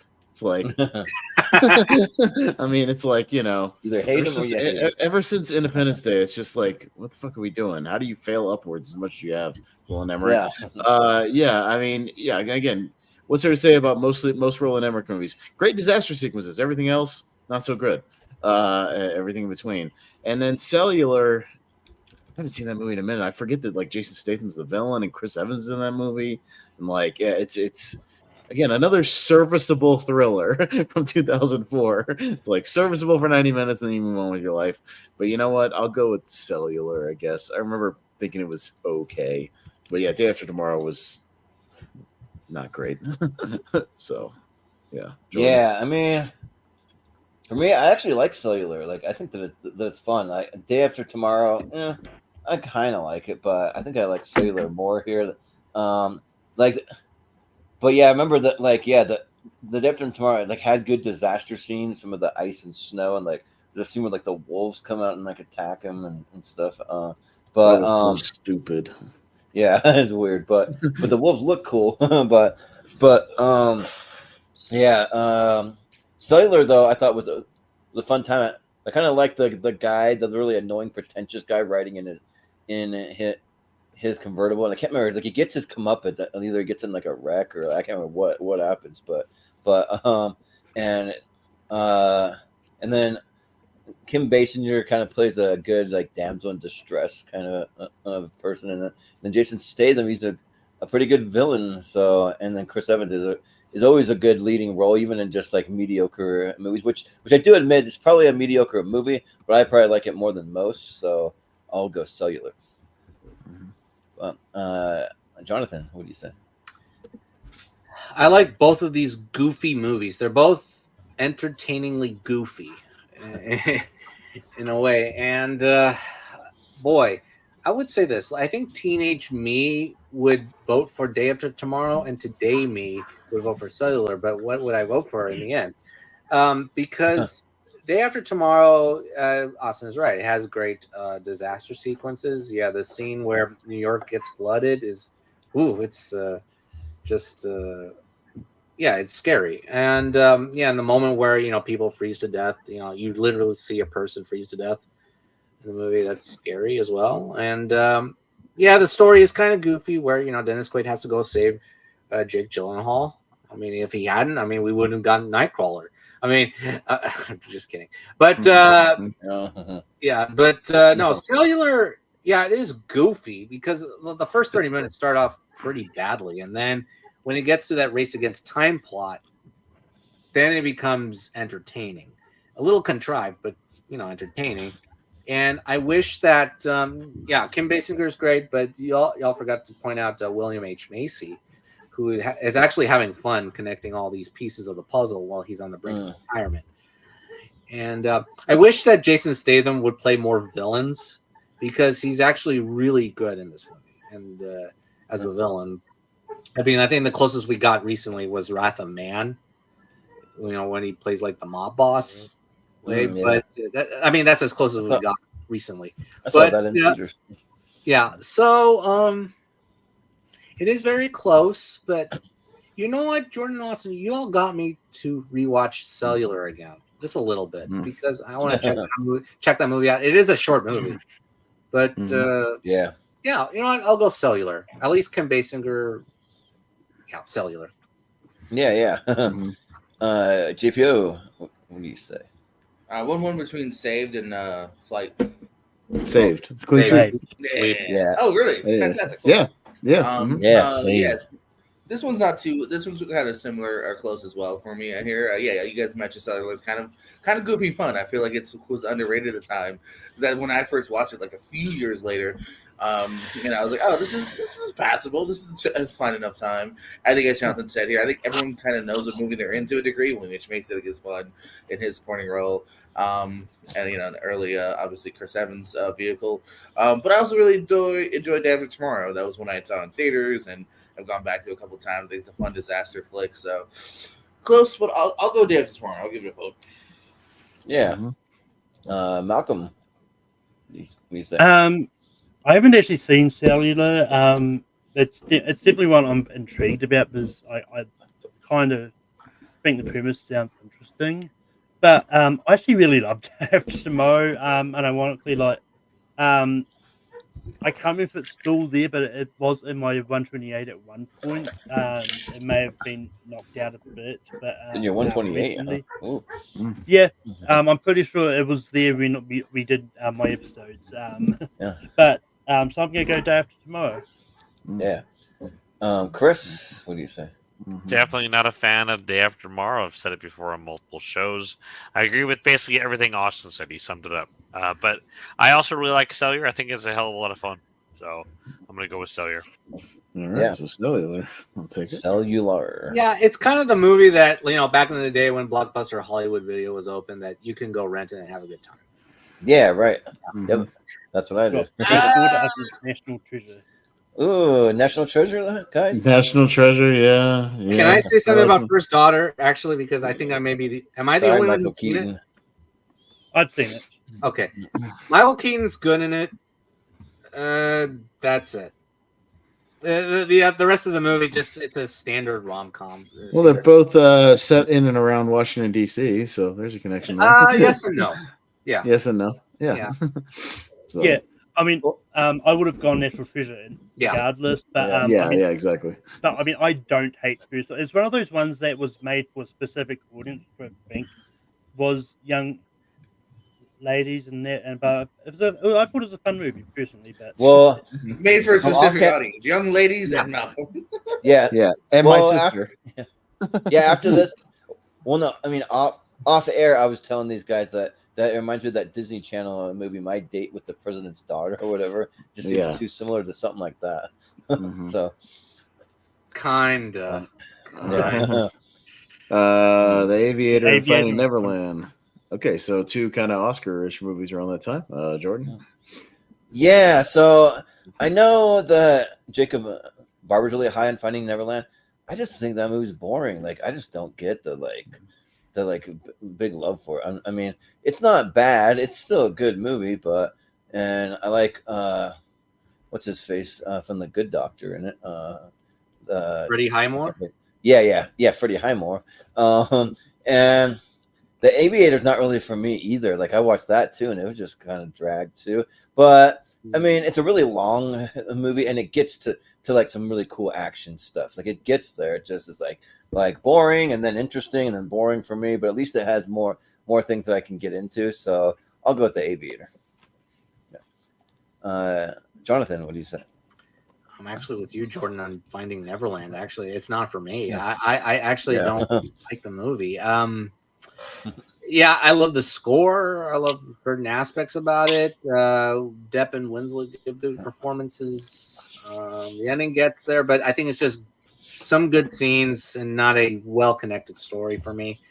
I disagree with you on The Aviator. I think The Aviator is one of Scorsese's best movies and one of DiCaprio's movies. I think it does get a little better over time. As about a lonely man, who's rising in wealth, and he's on the brink of failure when it comes to like Hell's Angels, but it is celebrated, and then he transitions his interests from filmmaking to aviation, and the aviation scenes are spectacular. They're fantastic. And then it all ends in the one scene that circles back to the first scene regarding quarantine.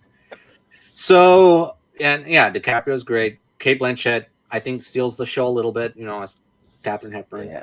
She deserves that Oscar. And so, yeah, by a landslide, The Aviator. Yeah, I think when it gets to the aviation stuff, it's better. I'm not like, I got bored with the filmmaking aspect of it. But JPO, what do you think?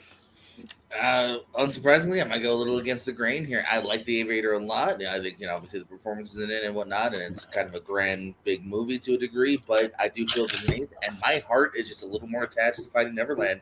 That movie gets me. I really enjoy the just the story of it, and it's one I would go back to more and really attacks me more. So I'm going to go Finding Neverland here. Yeah. Sounds good. Malcolm. I think Jacob Barber's paid off JPO. Yeah, right. Paid off by Big Barber. Yeah, I mean, I actually quite love Finding Neverland. I do think it's a really sweet story, and it's one of those ones I didn't know sort of. It must be, depending on how much of this is true. It's all one of those ones that it was quite interesting to find out sort of some of that behind the scenes stuff that kind of went into the writing of Peter Pan and all that. And it was interesting. But yeah, I love The Aviator a lot. It's definitely in top 10 Scorsese for me. And yeah, so sorry, Jacob, I'm voting The Aviator. Yeah. Chris, what do you say? I really like The Aviator a lot. I think it's a big movie. I think it does a lot of things right. And that final scene is haunting. But yeah, I also love Finding Neverland. I think the movie's really good. So I'm going to have to go for that one, an easy vote for me. Yeah. Austin. I like the first hour of The Aviator, where he's a madman trying to make the most expensive movie ever, and he's just trying to do everything he can to make it bigger and bigger. More cameras, more planes, more whatever, blah, blah. We need the weather. I like that stuff. The movie goes downhill after that for me. I'm not as interested when it gets to the goofy romance with him and Katharine Hepburn. It doesn't work for me. You're like the opposite of me. Yeah. Finding Neverland I really liked. Jacob Barber turned me on to that movie, and I really enjoyed it. It had a kind of a Saving Mr. Banks vibe to it, which I enjoyed. And so, yeah, I'll go Finding Neverland. So, all right. So we have a tie. So we'll actually go to Jonathan this time. Yeah. No. He forfeited his. So Yeah, you know what it is. Who said I changed my vote first? Who said that? Yeah. Chris. Nah, I'm pretty sure So- you let it go. So, all right. The Aviator. All right. Ah, All right. Aviator. But Jacob, if you want to blame someone, blame Chris for changing his vote earlier. Yes. Yep. Ooh. Got Gran Turismo up against Hotel Rwanda. that's an easy vote. Are we? Once again, Gran Turismo, one of our holdovers from 2023, jumped in here, and yeah, Hotel Rwanda. I think back it's tough. down Ooh. yeah, back down to you, Jonathan. Wow, Gran Turismo won one. Okay. It made the I'll Elite start- Eight of the 2023. Yeah. I'll start with this. Gran Turismo was one of the surprises of 2023. I had a blast. It was good. It was better than I thought it would be. Directed by Neil Blomkamp, who was a bit of a cold streak, and then he came back a little bit with Gran Turismo, and I had fun with it. And the ending definitely got me a little bit. I did not love the song choice because I think it duplicates a song choice from a classic 95 heist film. But yeah, I didn't love that. But no, the rest of the movie did work for me. Although Hotel Rwanda, I think it's a great movie. I think it's a great movie that really it's depressing. I need to see. I mean, I think it's between like two factions in Rwanda. I think that's why there was a civil war going on. I think it was like what do they call it? Like the Hutus and the Hutus and the something. I can't remember the other one though. Tutsis? Yeah. Oh yeah, the Tutsis. Yeah. Yes, that's Tutsis. right. Yes, Yeah. because the 1 million Tutsis were killed in this genocide, and then and people were ignorant about that at the time, and that's why Joaquin Phoenix is there, and Nick Nolte's character kind of somehow helps them a little bit. But I think it's a great film. Great performances all around. Great story. Don Cheadle. Let's see, he did get an Oscar nomination. So yeah, Jamie Foxx. Yeah, he deserved that. Ooh. He deserved the nomination, but yeah, it was hard to beat Fox or even DiCaprio. But yeah, it's a great movie, and I'm just gonna base off in this year. I think Hotel Rwanda deserves its flowers, so I'm gonna vote Hotel Rwanda. Yeah. JPO. What you said? Yeah, I'm in pretty much the exact same boat as Jonathan here. Yeah, Gran Turismo was one of the surprises of last year. I remember being like, okay, it's a weird game, moving and pace the game around, but then there's an actual story behind it here. And it's well made, but it's gotten its flowers already. Hotel Rwanda, It's based on a true story. Did you know that? It is. No, Yes. I wish they had told us Surprise. that in the title. Yeah. Well, it said based on true story in there. I mean, Yeah. Well, they're both of these based on added true stories. They So both added true story to the title. Yeah, unnecessarily. yeah. Hotel Rwanda has it there. That is weird. But yeah, Hotel Rwanda, harrowing, true story here, but also one of my favorites. That's like it's also just about humanity as well, and the goodness that can come from it. The stuff Cheadle and everyone does to protect these people, out of their own, risking themselves. So Hotel Rwanda. Yeah. Malcolm, what do you say? I will say I specifically used that post because I knew it would annoy Austin. But I think on later posters they removed the true story from the Hotel Rwanda. Yeah. But yeah, I haven't actually seen Hotel Rwanda. It's been one of those ones I've wanted to see for the longest time, but it's also one of those ones like based on what I know it's about. It's like I don't. I was never in the right sort of mind frame to watch it. But yeah, Gran Turismo was a lot of fun, but just because I've seen it, I'm gonna go Gran Turismo. Yeah. Chris, what do you say? Apparently, I'm the only person on this panel that is over the moon about Gran Turismo. I love that movie so much in theaters. I saw it in 4DX experience. It was incredible. I think Hotel Rwanda is hard to watch. It's definitely a heavy movie. Definitely a well-deserved Oscar, but a nomination at least. But yeah, I gotta easily go with Gran Turismo, which I need to own that movie. Yeah. Austin. Well, I don't know if you watched our best of, Chris, but I had Gran Turismo in my top 12 of the whole year. So yeah, I really liked Gran Turismo. Oh, it just missed mine. It was like 13. Yeah, yeah. It's been a long time since I saw Hotel Rwanda. I rented it probably like 06, 07. Yeah, it was a tough watch, but yeah, very, very good movie.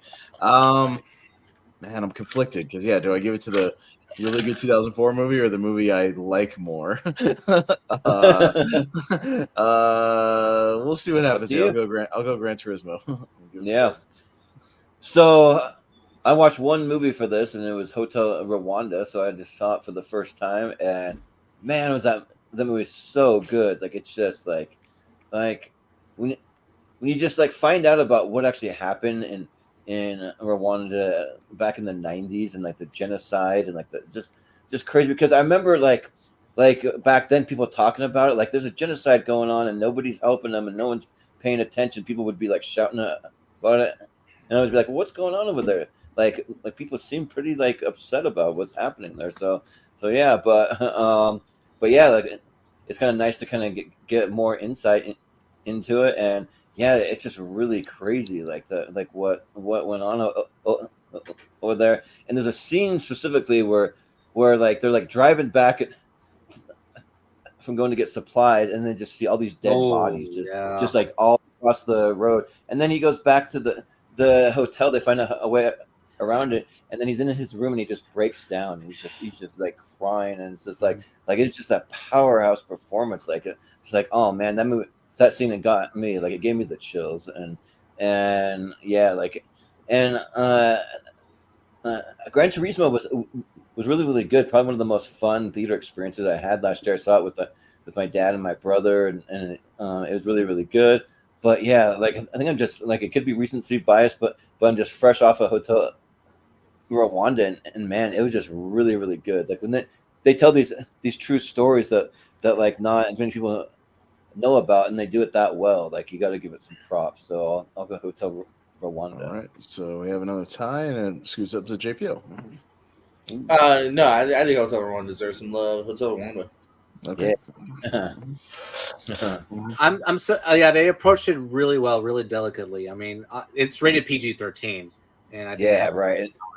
Yeah, it's not about, I mean, it is about the violence, but yeah, you don't have to overly. No, I'm saying the right balance. Yeah. Right balance. Yep. JPO, Manchurian Candidate remake, and Wimbledon. Yeah, I don't love it, but I'm gonna go with the one I saw, Manchurian Candidate. It's an okay, thriller, but yeah. For the star power and then the two leads, it's not as good as you want it to be. Yeah. Yeah. I also haven't seen Wimbledon, so I'm going Manchurian Candidate. I do actually quite like it. So. Okay. Yeah. Chris. I definitely prefer the original of the Manchurian Candidate, but they did a really, really good job with it. Some awesome performances all around in that movie, and they did a kind of a slightly different angle from the movie from the original, and it worked. So I'm going to go with the Manchurian Candidate. Yeah, the original. I think that was Frank Sinatra. I think. Yes. Right? Yeah, it was Frank Sinatra as and Angela Lansbury. Oh yeah, that's right. Yeah. Yes. Austin. Well, another shot for a movie like the Manchurian, not that one, this one. Manchurian Candidate, another movie I saw in 2004. I've not gone back to because I remember it being decent. Yeah, and again another serviceable thriller from 2004. That's the theme of 2004. And yeah, being okay. I caught Wimbledon on TV one time and watched way up more of it than I thought I would. I found it pretty charming and pretty engaging for what it was. Maybe just because I really like Kirsten Dunst. So, I don't know. This one's a little tougher than you might think. I'll give it to Wimbledon just a little bit because I liked it way more than I probably should have when I saw it. Well, we'll see if it holds up to the upcoming tennis movie Challengers. We'll see. Oh man, one of my most anticipated movies of the year. That movie looks terrible. I can't wait. Terrible. Yeah, I can't wait to see that movie. But me and Richie. Yeah, but can't wait to see it. Yeah, but so these are actually both blind spots for me. I haven't seen either one, and I'm just trying to think of which one I would rather see. I mean, it just depends. I mean, a tennis movie sounds boring, but maybe if it like anything can be good if it's done right. And I don't know. It's really a coin flip here, but I think probably I'd watch The Manchurian Candidate first just because of the cast. So I'll go with that. Jonathan. And you deny Dr. Alan Grant from Wimbledon. Oh, dang. He's in that? Yep. Sam Neill. Yeah. Yep. He's in it. Sam Neill.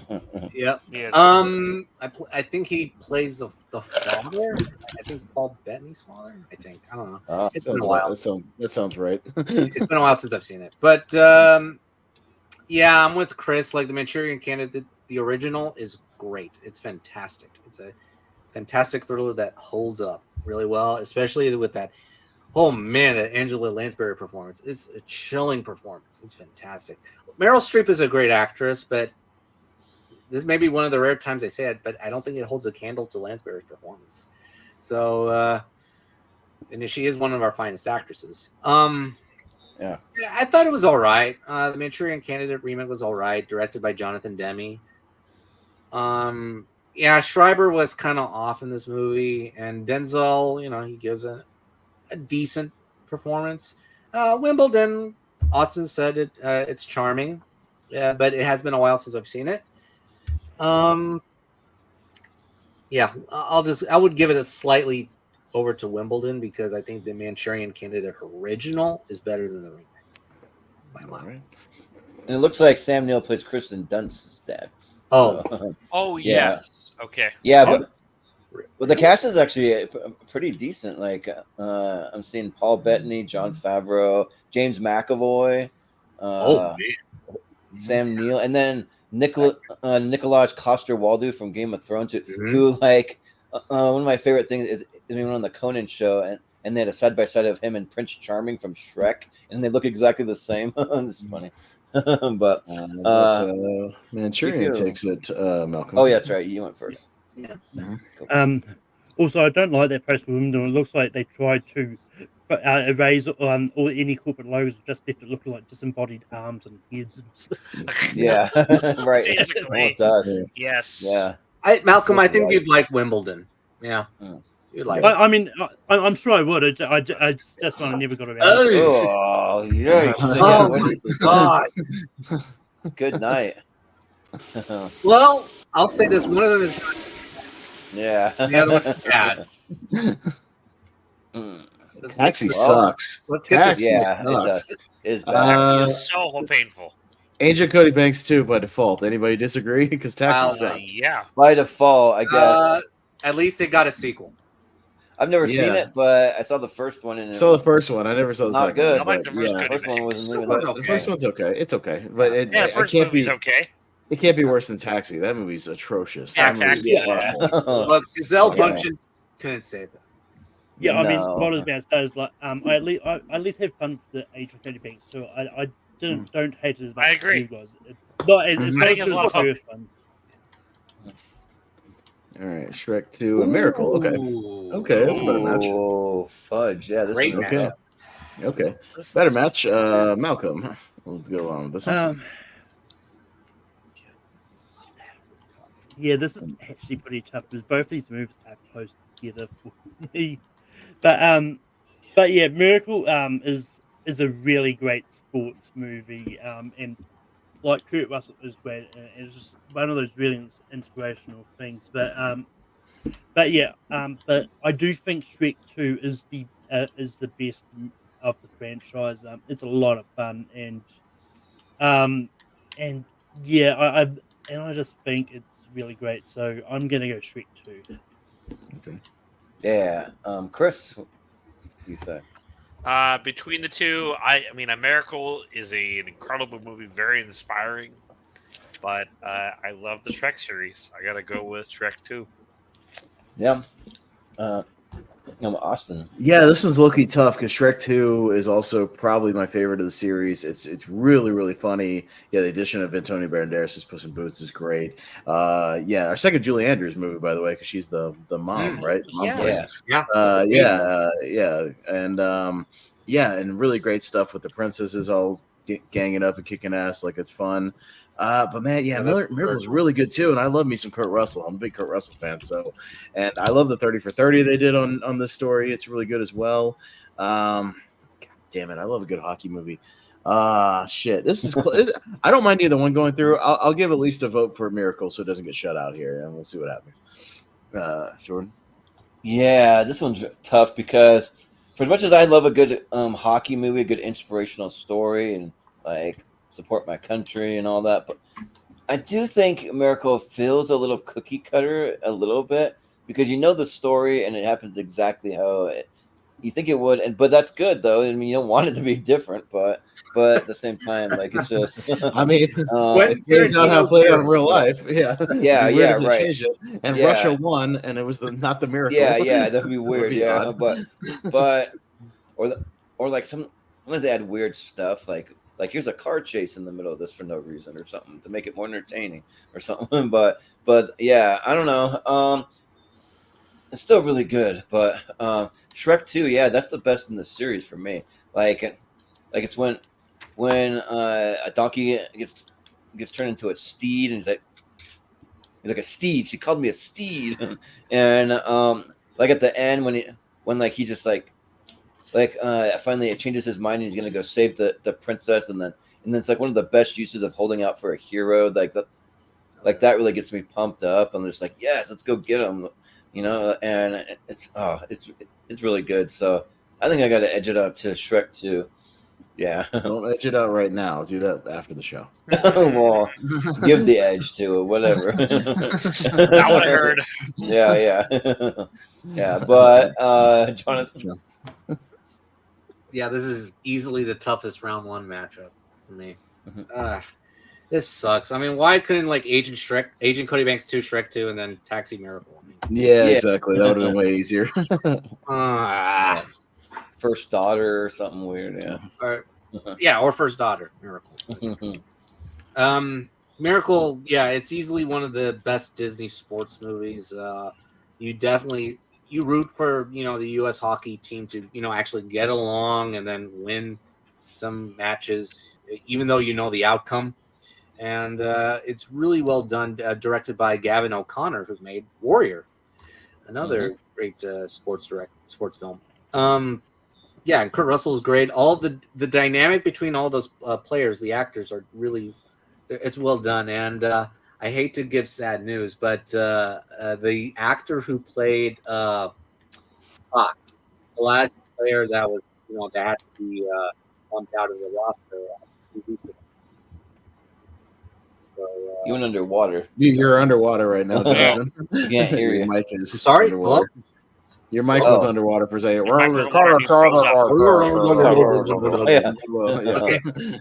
Okay, can you hear me now? Yeah. Yes. Okay.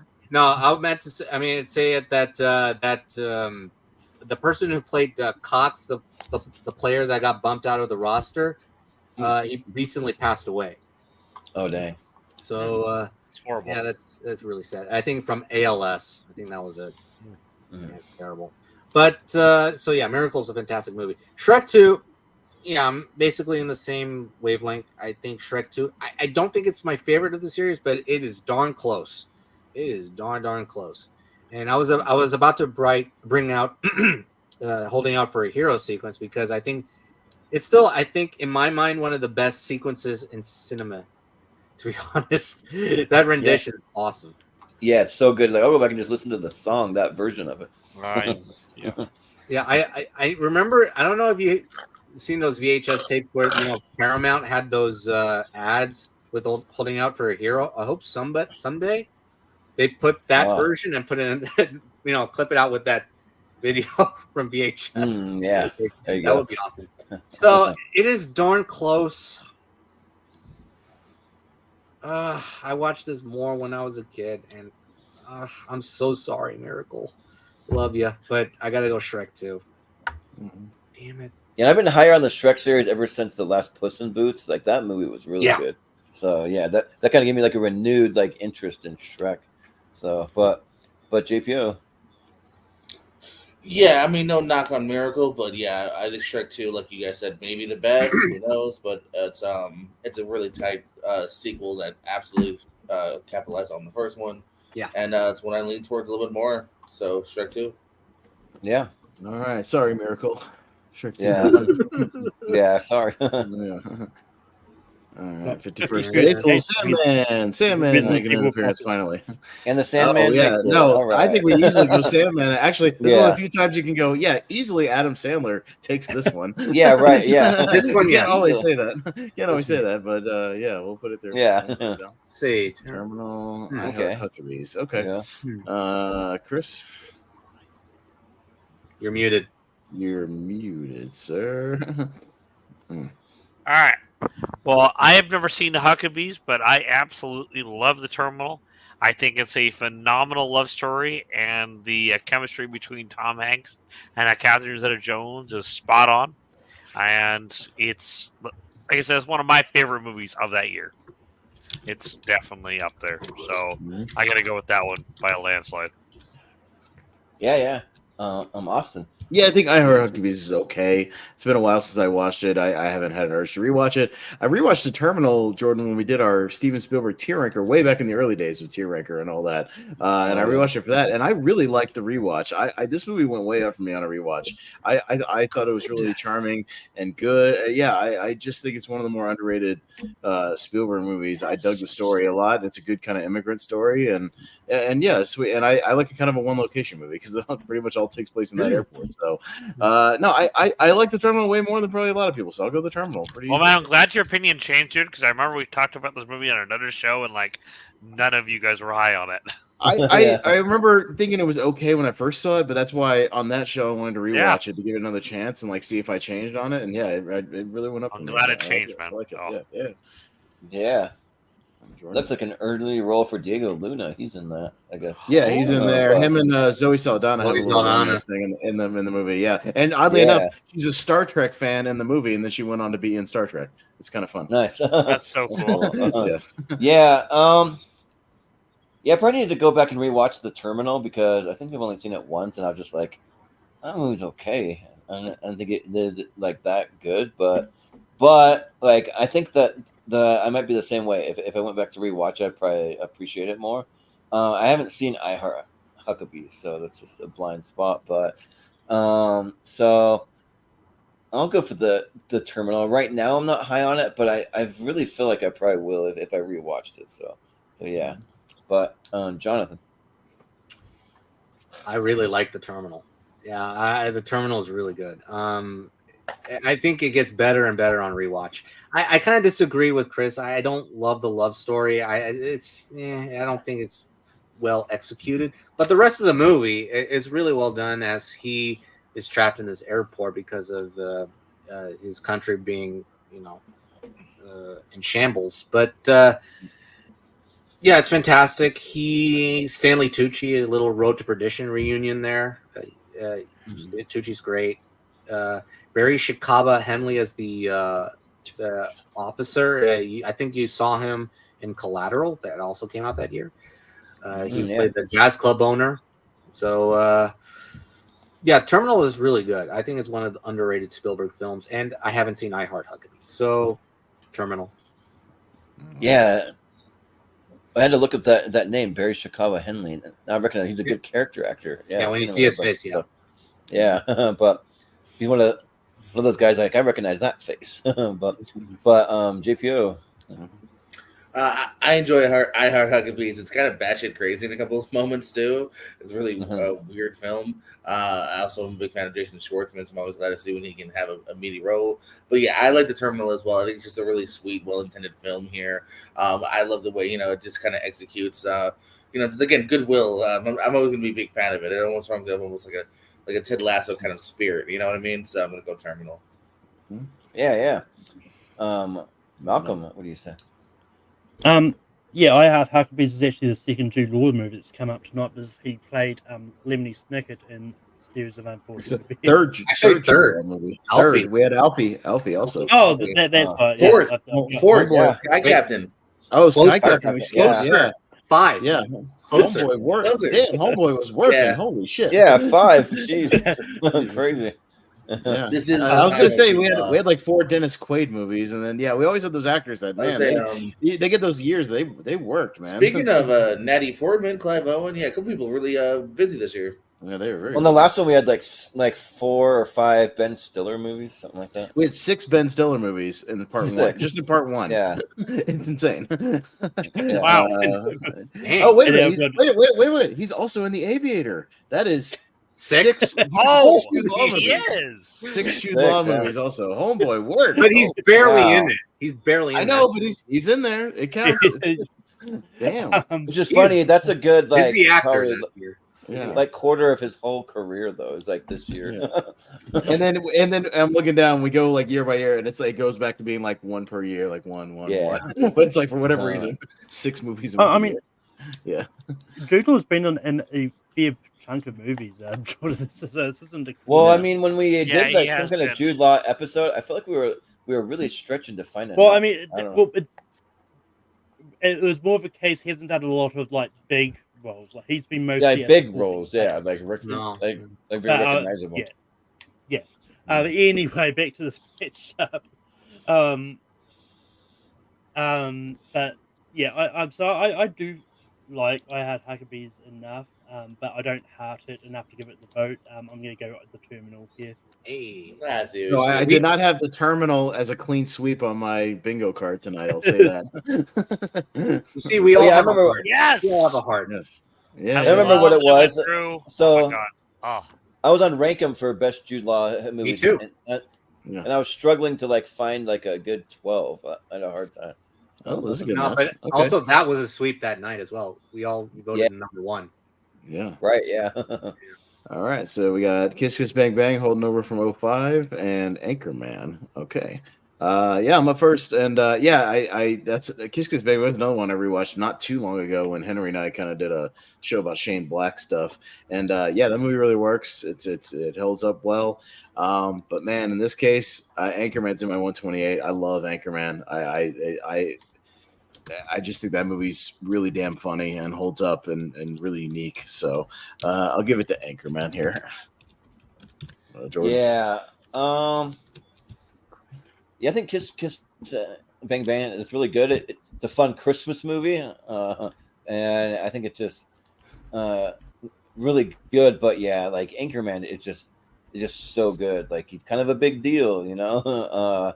And then just like there's like so many great quotes. It's a very quotable movie. Like that got out of hand fast or whatever. Mm-hmm. You know. That, Oh yeah. Or that. Boy, that escalated quickly. I mean, that really got out of hand fast. Yeah.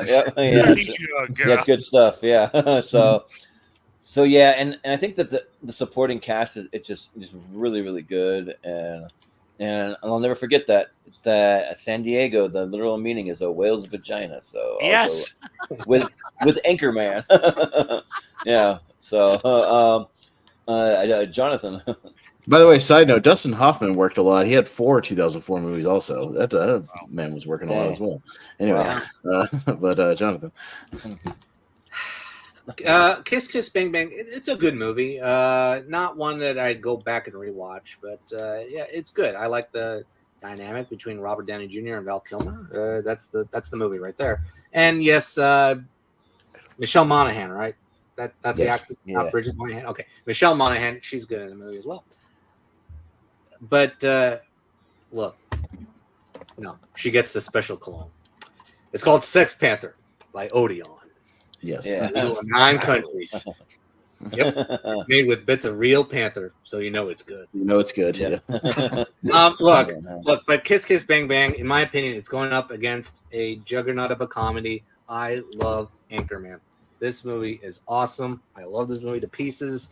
Not just Will Ferrell, but the whole cast just steals it out of the park. I mean, just they're on there. They're committed to the bit. They're committed to this movie, and maybe Adam McKay's best movie. Maybe, I don't know. Yeah, maybe. But yeah, I'm sadly to say it against Kiss Kiss Bang Bang, but hands down, Anchorman. Yeah, one of these days I'll have to dig up. Me and one of my friends, my buddy Mark, we actually made a music video for Afternoon Delight. We were just like playing around. We think that song's so ridiculous, like the way they use it. So, yeah. You know, so, for a moment there, I thought we were I'll show you. For a moment, I thought we were gonna sing Afternoon Delight just out of Yeah, random. right. Gonna find my baby, gonna hold her tight, gonna have some afternoon delight. But Afternoon Delight. yeah, GPU. Yeah. That's the best part. Can't Yeah. yeah. Yeah. Yeah, no, I'm going to continue everyone's praises that we've said here so far. This is not a knock on Just This Big Bang. That's a really cool, dope, unique kind of film of the year. But Anchorman is one of the Will Ferrell comedies that, you know, hey, if you don't like Will Ferrell, go, well, you got to at least like Anchorman.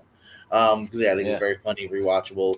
Almost got better with time. I feel like I like it more my second, third viewing. So, yeah, Anchorman. Yeah. Mm-hmm. Yeah, if we do like any kind of tier ranker, I've been wanting to do a tier ranker about podcasts. Got to include the Ron Burgundy podcast, which is a real thing that's awesome. Yeah, but Malcolm. Yeah, if Kiss Kiss Bang Bang was up against something else like Taxi, then it would have made it good. I do like the movie. I think it's great. But yeah, Anchorman is my my favorite movie of the. This is my number one of 2004. It's just something that I've gone to so many times, and so like Skyrockets in Flight, Anchorman gets my vote. Mm-hmm. Yeah. Chris? So I definitely wasn't as high on Anchorman the first time I watched it, but then like I remember watching it with you, Jordan, and I freaking loved it, man.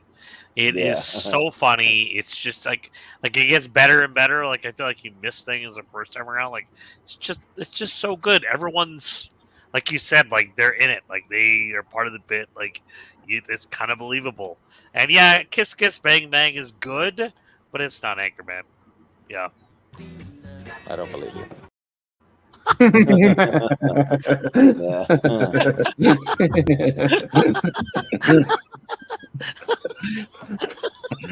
That opening credit is amazing, but yeah, Anchorman clean sweep. So good. I wish I could remember all the things. Maybe a dangerous movie right here. That part is funny because they're like, "We're live, Ron," and he's like, "I don't believe you." That's gonna be Friday Night Lights. So Friday Night Lights, yeah. I was gonna say just real quick. I wish I could remember all the things that he says that before he does his like news thing, where he's like, the Human Torch went in to get a bank loan, or like all those little things. Yes, like those things. That movie has some of the best like deleted scenes. How now, brown cow? How now, brown? Yeah. Yes, how now, brown cow.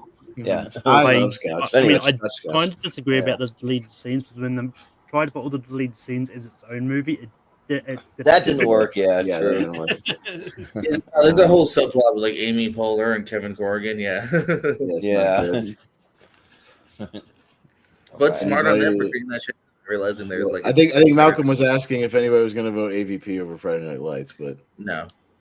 I like AVP. I like the. You want to win? Put Booby in.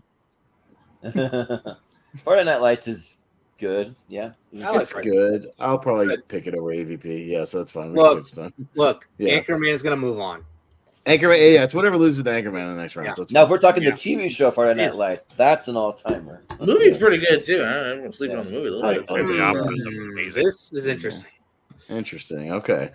Yeah, Phantom and Passion. Okay, Jordan. Yeah, Phantom versus. Yeah. Yeah. So the real important thing is who would win in a fight. Jesus, all day long. Come on. I don't know. He gets his ass kicked a lot, so I don't know. Kick his ass. He's got a good chin, but he gets his ass kicked a lot. Yeah, you have to admit. This to happen, but yeah, I've never seen Passion of the Christ. It's just one of the blind spots for me. But I assume that's something you would watch every year. Yeah. Every year. Well, like as a religious person, it's just done in like a different way. That's like too much blood on Jesus, and I'm like, I don't know if I want to watch a Jesus bleed like that. You should watch it. It's a laugh riot. Yeah, right. Yeah, fun for the whole family. Right? Oh yeah, yeah. Oh, yeah. I probably should say, yeah. Jesus, everybody, the whole kids, fun for the whole family. For the whole family. It's fun for the whole family. Yeah, right. But The Phantom of the Opera, I really like this one because it's not singing from beginning to end, and it actually has some subplot going on, and Gerard Butler, I think that he's decent in it. Like I don't think it's like the greatest movie, but like I like it way better than a lot of other musicals. And I've only seen a few musicals on Broadway. I mean, like off Broadway. I haven't been to New York, but like when they travel around, and Phantom of the Opera was one of them, and it is really really good. Like they do some cool set pieces, like the chandelier at the end, and like they do some cool stuff. So yeah, I'll go Phantom of the Opera. Jonathan, Have you seen the Universal Monsters version? no, Yeah, that's a the good Universal Monsters. Yeah, it's a good Yeah, version. yeah. That Universal one. Yeah. Yeah, Phantom of the Opera. It's okay. It's an okay musical. I'm not as gravitated towards that version as I did with Universal one, which I thought was solid on its own. It did look good. Yeah, I'm gonna just save the the humor for Passion, because Passion is a rough watch, not one that you want to go back to and rewatch. But look, if a movie can make me cry like a lot, dude, you did it. Well done. And it's not as good as the book. I'm just kidding. Not as good as the Bible. Yeah, when we do tournament fights literary adaptations, if we count this. Yeah, right. Yes, we do. Yeah. Yep. And the Prince of Egypt, Well, I mean- Ten Commandments. I mean, there's an Noah. argument that if you count this, you'd have to count Noah as well on the upper Noah, side. yeah. Yeah. Ripped right from the Bible, exactly how it was told. Yeah, with rock Yes. monsters and everything. Lady in the water. Yeah. By the way, second Jim Caviezel movie today. Yeah. Yep. Oh yeah. Final cut. Yeah. Yeah. Just Passion of the Christ. Move on. Let's move on. Yeah. JPO? Phantom of the Opera. Okay. Yeah. Malcolm. Yeah, I think I've seen Phantom of the Opera once. Like, if I did, I just don't remember it that much. But I do actually like Passion of the Christ. I think it like, but again, not an easy watch, but it's getting that time year where most people do watch Passion of the Christ because it's true. good. Like it's one of those ones. Like I do think it's a good movie. And I do appreciate the fact that they kind of kept it in the Aramaic language as well, and didn't try to make it all English. Like what some movies do, where they go to a foreign country, they just conveniently speak English for plot reasons. Yeah. but yes, I'm going to go Passion of the Christ. It would have been funny if someone was like, Passion of the Christ, pretty easy breezy watch. Yeah. I'm sure JBO, if you browse Letterboxd for us, somebody's got that. It says something like that on their Letterboxd. Well, maybe for Easter I'll go watch The Passion of the Christ, like somewhere, and then I'll go watch those episodes of The Chosen they've been playing in theaters. I mean, apparently there's supposed to be a sequel to it. I heard Yeah, that. right. What? Yeah, I heard, I've heard that as well. Yeah, he's working on Why? a sequel. The Resurrection, I think. Because he is and those couple of days he was like wandering around afterwards. Yeah, basically is what the sequel's going to be. Yeah. At least it won't be as bloody. Yeah, right. Right. That'd be an easier watch for the Resurrected. family. Malcolm, but what are you voting for, Malcolm? Oh, you voted for Passion, right? Okay. I mean, Passion of the Chris. Christ. Yeah, Chris. I'm voting the Phantom of the Opera. I think it's a great movie, incredible soundtrack. Yeah, I'm gonna go with that one. All right. Yeah. I'll vote for Passion just because, similar to Malcolm, I know I've seen Phantom of the Opera, but it's been forever. I don't remember much about it, so that's one I would rewatch at some point. But I remember more about Passion, so I'll do that. Make it a tie, so it goes to Malcolm. You put it through whatever you want. Yeah. All right. All right. Interesting. Mhm. Okay. Passion. Got Mr. 3000 up against Cinderella Man. Huh. Uh, Pretty easy for Cinderella Man, if you ask Pretty me. easy. But Yeah. yeah. I mean, Mr. Mr. 3000, I don't 3000 think it's is the worst. nice. It's charming, but it's no Cinderella Man. It's no Yeah. Cinderella Man. Cinderella Man Cinderella is Man's so awesome. good. Yeah, you that know, is yeah. great. Sorry, Uncle Bernie. Much love, but Cinderella Man. Yeah. Yes. Yeah, we love you, Bernie, but not your greatest. Butterfly Effect. Effect. Ooh, here we go. Ooh, this is Yeah. a ridiculous match. No, this is easy for me. It's always It's not as easy for me. I like No, that no. easy easier. for me. Jonathan.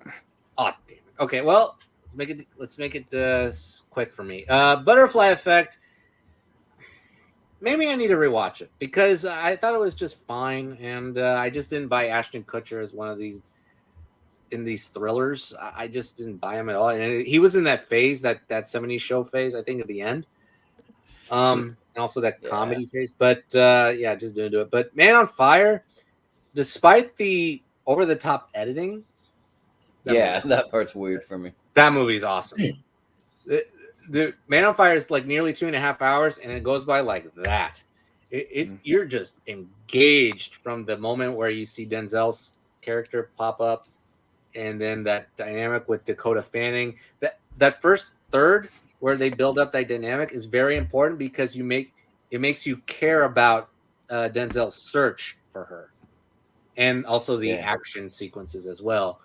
And Denzel's awesome in this movie, and is one of his best performances. One of those infamous movies that has a really bad Rotten Tomato score as well, but everybody loves it. And already blows that guy up. I kind of understand it because it was the editing is really a distraction. Such a good movie. Yeah, but I kind of understand it, but I gotta go Man on Fire hands down. Well, Tony Scott has a weird style sometimes. I don't know, but JPO, what do you say?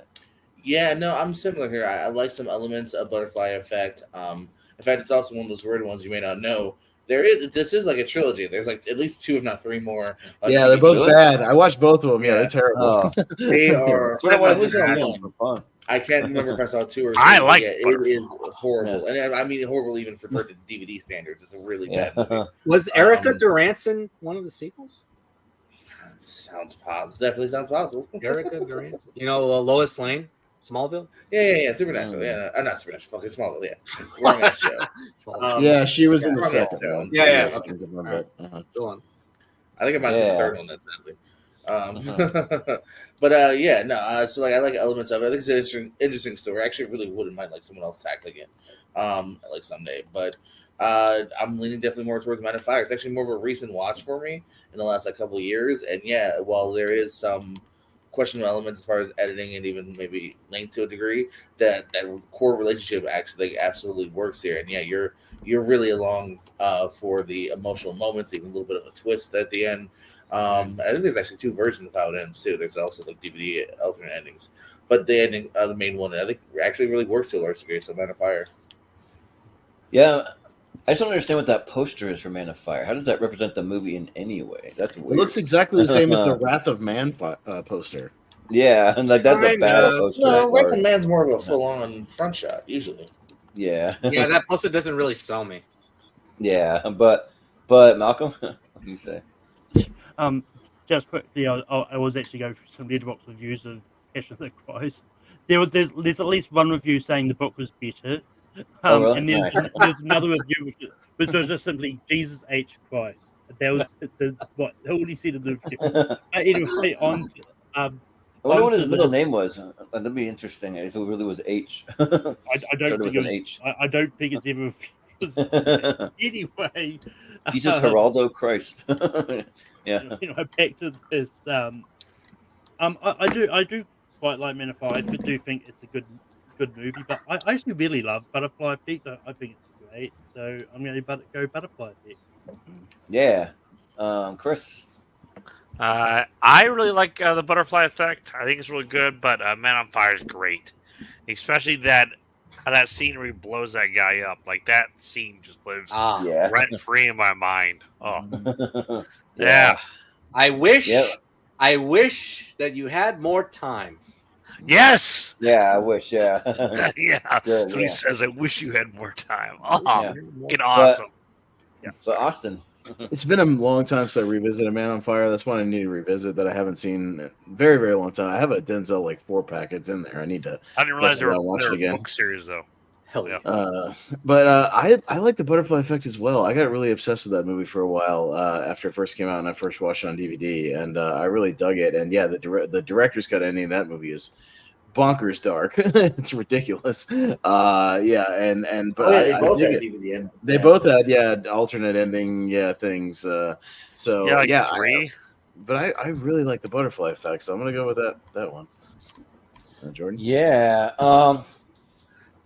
I really like both of these. I think Man on Fire is great, and Denzel's giving an amazing performance. And but that editing really bugs me. It just takes me out of the whole movie. Like it just like I don't like that style, and it makes me kind of look back to some of Tony Scott's other stuff. Not all his movies are like that. He did Top Gun, and he did some other ones that are not like that. But it's just such a weird choice. Like I don't know, but I do like the relationship between him and Dakota Fanning, that Mr. Creasy, and like it's good stuff. But yeah, the Butterfly Effect, like it's one of those movies that got like shit all over, but then like I think after we rewatched it, I think they liked it more. Maybe it found a little more of a following in later years. But and one of my favorite things is a Simpsons kind of spoof sort of on it. It's not like exactly following it, but like when like Homer sticks the fork in the toaster and it goes back, he's like trying not to step on a butterfly. He's like, I can't step on anything, but like without meaning to, he steps on everything, every single bug and everything, and he's knocking over trees and like setting stuff on fire. He's like, "Whoops, sorry about that."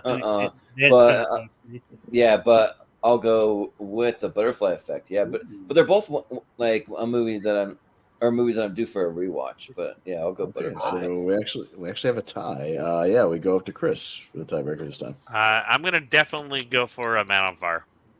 Okay, all right, Man on Fire. He blows a man up. Yeah, come on. Eldon Henson gets his arm blown off and Butterfly Effect. I'm just saying. Yeah. Oh yeah, it's a dog or something. Oh, man. The Village and Walking Tall. Okay. This could be interesting. JPO. Yeah. Some early Dwayne Johnson here. It is, and it's probably what I'm going to vote for here. Yeah, I don't hate The Village here, but I think it does kind of drag, and like the ending is like, all right, that's an ending, I guess. Yeah, I don't hate the ending, but I don't love it. And I think there's just a couple of like moments that take it out from being like a thumbs down. Walking Tall, while I also don't love it, I think it's a pretty just kind of ballsy, not ballsy, but like it is a fun, like almost 80s throwback here of a soldier coming back to town and it's kind of corrupt and he's gonna fix things with a fucking 2x4 and Johnny Knoxville. So yeah, I'm gonna go for Walking Tall here. I had fun with Walking Tall. One of the early signs of Dwayne The Rock Johnson taking over Hollywood. Yeah. Malcolm, what do you say? Was Walking Tall produced by WB Studios?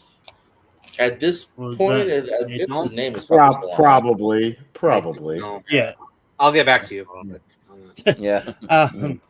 But yeah, I actually haven't seen Walking Tall. It's like one of my bigger The Rock blind spots. But I don't hate The Village. I do think it's pretty decent. So I'm gonna go The Village. Vince McMahon, executive producer, so I'd imagine so for WWE Studios. Yeah, I got that too. Yeah, WWE Films. Yep. Yeah, there you go. All right, Chris. Yeah. I know that you love The Village, Chris. It's one of your favorite movies. It's one of the worst movies ever made. That ending is a pile of shit. Total cop out. Just like fuck you, M. Night Shyamalan. Like, yeah. But The Walking Tall is a lot of fun. But it's also what led me. My dad was like, "Okay, you like this movie? You got to see the original." And holy shit, its original is brutal, but so good. And it's mind blowing to think that it was based on a true story too. Oh wow. Yeah. Where they really did, like he mysteriously had his brakes cut and went over a cliff. Yeah. I'll look it up. They fucking killed him. Yeah. Yeah. Well, sorry. Sounds good. Just dropped like 3 or 4 F-bombs in that whole. No, you're fine. Yeah. But now go home and get your fucking shine box. Mother. All right.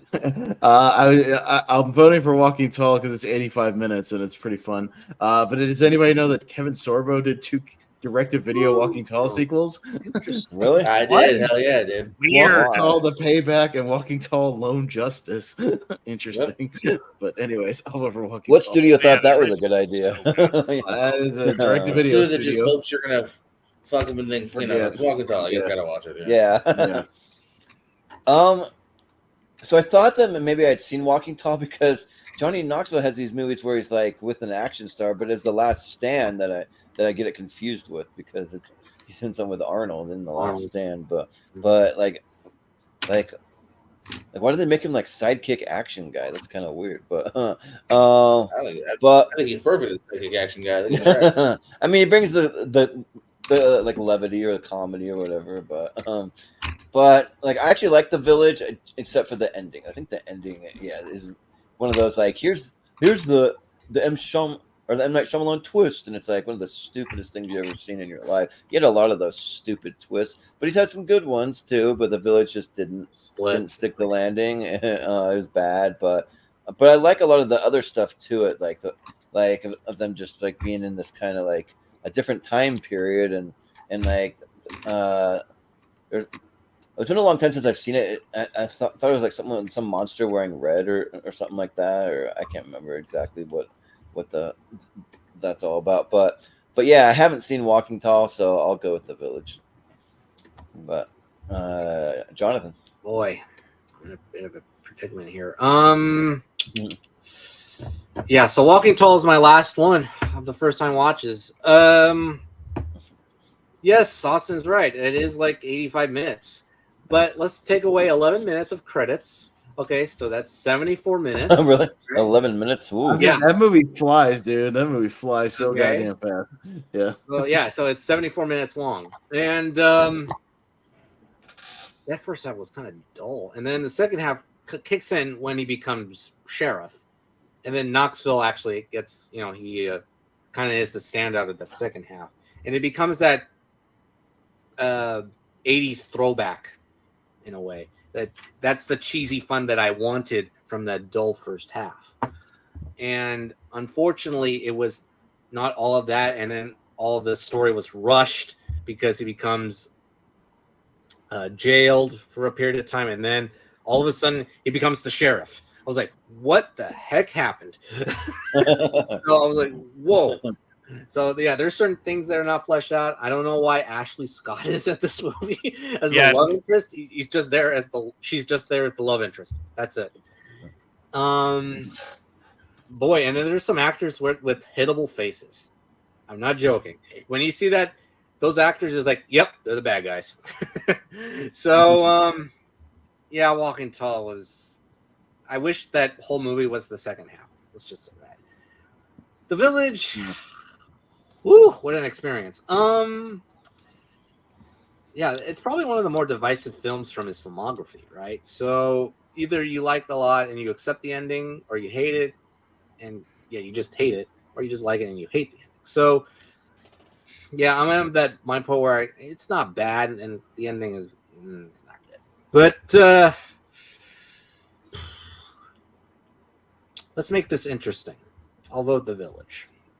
Oh, come on. Okay. Oh, Jesus Christ. I gotta waste my tiebreaker on this. Oh, shit. Walking Tall. The Village isn't that bad. I don't get. Yes, it is that bad. Like I said, it's a divisive film. It's really my rewatch isn't that great. Last one on that side. That is the last All right. one. So let's speed this thing up and hit the speed round. Let's go. I feel the need for speed. And Scientology, not just speed.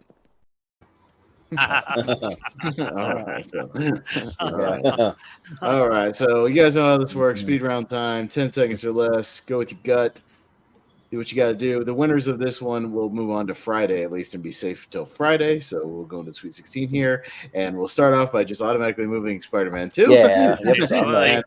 But give Malcolm a chance to write these down. He's got to write them down for Friday for his bracket. So, and then I believe we can also move Godzilla. Yeah, as well. we'll move Godzilla. Godzilla. No fucking way. So I haven't easy seen peasy, Godzilla. right? I have no interest. Yeah, Why they It's a do great a movie. car wash underwater? They're singing at the car It's- wash. It makes no sense. I'll spoil it. It wasn't in my top 10. Yeah, it's in my top 10. That's my number I one. know you guys love Godzilla movies. Yeah, though. Like, yeah. I No, feel actually, like I don't. I don't. You love don't it. have to. You No? don't have to like Godzilla movies to like that movie. I'm not a no, Godzilla guy, no. and it's in Did my we top already 10. vote? Well, Seriously? it was good. Godzilla versus Shark Tale and I Spider-Man vote versus for Shark Godzilla. Tale. Wait, Vote what? for Shark Tale too. No, So wait. don't be there. I do. Okay, let's think about All right, it. So, well, Chris and duly Jacob noted. We'll move too. on. Well, like No, Captain for Picard, voting. we'll note it in our log and move on. Yeah. Yeah. Well, I mean, I haven't seen Godzilla. I would have voted for that. Because I Okay, don't there you like go. Shark Tale. There you And just go. move over Dawn of the Dead? Yeah. Or... Yeah, I already answered mine. Well, I this one might be closer. We'll see because Yeah, you know come we on, got kind of shit. split fans. Malcolm, you're up first. We'll go quick though. I'm gonna go Dawn of the Dead. All right, Chris. I'm gonna go. You know what? I'm gonna go Jersey Girl because I don't necessarily care to see Godzilla justice for the one that didn't make it through. What does that have to do with this matchup? Nothing. I'm just Talk trying to be a about fucking pain in the ass, Austin. Okay. All right. So I'll go with Dawn of the Dead. It's a better movie. No, too late. He said Jersey Girl. Too late. No, I did not. No. I didn't finish it. Godzilla isn't in this my matchup. point. I was being sarcastic. Okay. Dawn of the Dead. Jordan. Yeah, Dawn of the Dead. I don't know why we're even voting. Jonathan. Yeah. Get up. Come on, get down with the sickness. Dawn of the Dead. Yeah, all right. Dawn of the Dead. JPO. Jersey Girl. One vote. Well, for the Ben Affleck fans, that's probably Hey, man. Ben never fails. And he's Sorry, but that great. song rocks. Shit, it's Yeah. No, it's the Richard Cheese version. Get up. You want Oh, you're right. no. It is. Jersey Girl has Must a get time up. in it. You want to So- get down with the sickness. Ooh, this is And interesting. let me sing it. Supersize me, Chris. Lemony Snickets. Yeah, because don't forget, documentaries aren't real movies. Yeah. They're documentaries. They're not movies. No, Oh, okay, no. sure. Okay. Okay. Documentaries are real movies. Having said that, Lemony Snicket. I don't know how a documentary couldn't be considered a movie in any universe, but I'll go with Lemony Snicket. I've seen some documentaries that have better stories than actual movies, so that's why I consider them movies. Yeah.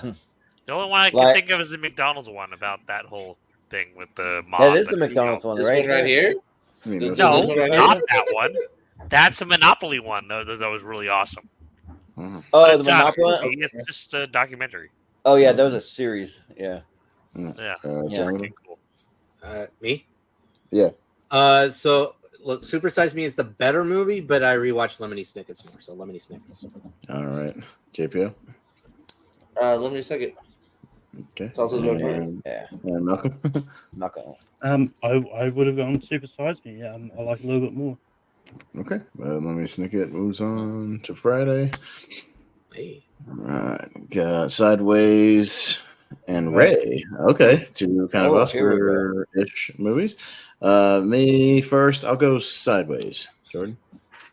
I still haven't seen Ray, so I'll go Sideways. Jonathan. Sideways. Sideways. Yeah. JPO? JPO. I'll go Ray. Ray. Okay. Malcolm? Sideways. Ray. And Ray. Okay, close, but 4-2 for Sideways. Yeah. It'll be interesting to see if that goes up against the holdovers in the championship. Yeah, I could. Oh wow. Yeah. Okay, cool. Holdovers. Closer up against the machinist. Machinist. Okay. Jordan. I haven't seen Closer, but I have seen The Machinist, so I'll vote for that. All right. Jonathan. This is close for me. Is it close or closer? It's closer Yeah. actually. I'll be honest, like hearing Julia Roberts saying some of the most filthy dialogue in a Michael Nichols movie was really gleeful for me. So I'm gonna go Closer. Okay. All right. JP. I'm just a sucker for performances in a really great script, and I gotta go Closer here. Plus, I mean, Jude Law's gotta advance a little bit, right, guys? He's in 19 movies. He's got 6 shots in this tournament. Malcolm. Just because I've seen it, Closer. Interesting. Okay. Malcolm. Yeah. Oh, Malcolm. Or no, I'm sorry, Chris. I meant to say Chris. Sorry. I've never seen Closer, but Julia Roberts is hot. So, but I'm still gonna go Machinist. And she says the word pussy and other things. Wow. Okay, maybe I need to go more Closer. Yeah. I'll go with the Machinist and tie it up, so it goes to Jordan for tiebreaker. Oh, I'll easily go The Machinist. Okay. Yeah, it's Yeah. fine. All right, the Machinist. I mean, he lost so much weight for the role. Come on, he did all that. I forgot he did it again for Ford v Ferrari. And well, actually, he did it again for Rescue Dawn.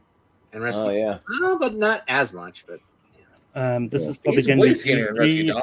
Rescue Dawn, he's a POW. I don't know. Hellboy barely squeaked through. I feel like we need to vote, Jonathan. Sadly, this one, I gotta go Hellboy. Boy, JPO. Princess Diaries, Psych, Hellboy. Princess Diaries, Hellboy. Yeah. So why are we voting on this? I'll watch that in my clip. Because Hellboy barely made through on a tiebreaker last time, so I figured we probably need to vote on it. I'm just making sure. Malcolm. In this case, we'll vote Hellboy. Okay, Chris. I'm gonna vote out Princess Diaries. See? Oh, you're the one. Oh, that's right. Oh, I forgot. Yeah, no, I'm voting Hellboy. I think Guillermo del Toro like touched him as a kid or something. I don't know. I vote for Princess Diaries if I was like an 8-year-old girl, but I'm not, so I'm gonna vote Hellboy. 8-year-old girl in me is like Hellboy. Yeah. All right. Versus Batman Begins. Batman. Yeah, Batman. I kind of want to say Batman skirts Yeah. through pretty easily. I don't love Sky Captain. Yeah, I don't love Sky Captain is a pain, is a agonizing. Yeah, what happened? This is the bad Talented Mr. Ripley reunion. Oy. Yeah. Oh, Paltrow. Yeah. Yeah, Paltrow I Law. think that Damon's not in that. Paltrow Law. Yeah. It might be the last. All right, so jumping to the other side. There's a better reunion in Contagion. Oh yeah, there is. Contagion 4K is coming out soon. It is. Mm-hmm. I don't need to be grossed out on 4K, so I'm good. I've heard it's a gorgeous I transfer. want to see Dimitri Martin in a spacesuit. Yeah, Dimitri He Martin. got an early release. Yeah, copy. he's like one of the guys down in the bunker studying the virus in a suit the whole time. Yeah. Yeah, my friend Paul got an Yeah. early release copy of Contagion. He says it's gorgeous. All right, so JPO saved versus cellular. Ooh, I'm sticking with saved. Saved. Malcolm. Saved. Saved. Chris. I'm gonna stick with saved. Okay. Yeah, I'll go saved as well. Jordan. It's close for me because I like cellular, but you know what? I'll give some love to cellular. Why not? Jonathan. See, saved in the Friday. Saved. Saved. All right, moves on to Friday. Yeah. Okay. There you go. National Treasure up against the Aviator. Okay. Malcolm. I like the Aviator more. Aviator. Yeah. Chris. I gotta definitely go with National Treasure here. Yeah. Austin. I like half of the Aviator, I like all of National Treasure, so National Treasure. Yeah, I'm gonna go with National Treasure. Let's go with that. Jonathan. Aviator. Yeah. And JPO. Aviator. Yeah, it's a tie back down to Caro. Hey, here we go again. Sorry, guys. You're gonna see Scorsese on Friday. The Aviator. Yeah. I like National Treasure. It's Fastly writing their autobiography right now. Yeah, who's typing an essay right now? What the hell is going on? Is that coming across pretty loud? I was typing on my. Usually it does, Jordan, but on my typewriter. It sounds like you're. The thing is, when the person's doing it, you can't tell. So. I was on my typewriter. It sounds like an essay. Yeah. What the hell's going on? You get how much the mic actually picks up when you can't hear it yourself. Yeah. Sorry. Chris, Hotel Rwanda and Manchurian Candidate. I'm gonna go with the Manchurian Candidate. I'll go Hotel Rwanda. Jordan. I'll go Hotel Rwanda. Jonathan. Easily Hotel Rwanda. Okay. Yeah. JPO. Hotel Rwanda. Mm-hmm. And Malcolm. Just because I've seen it, Manchurian Candidate. Right. Hotel Rwanda. Hotel Rwanda. Mm-hmm.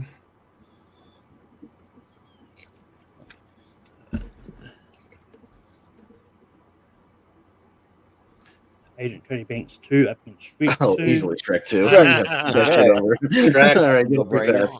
Yeah, no brainer on that one. Right. Much superior sequel. Yeah. 51st Dates up against The Terminal. Ooh, okay. Let's see. I'm up first. I'm gonna go the Terminal. Jordan.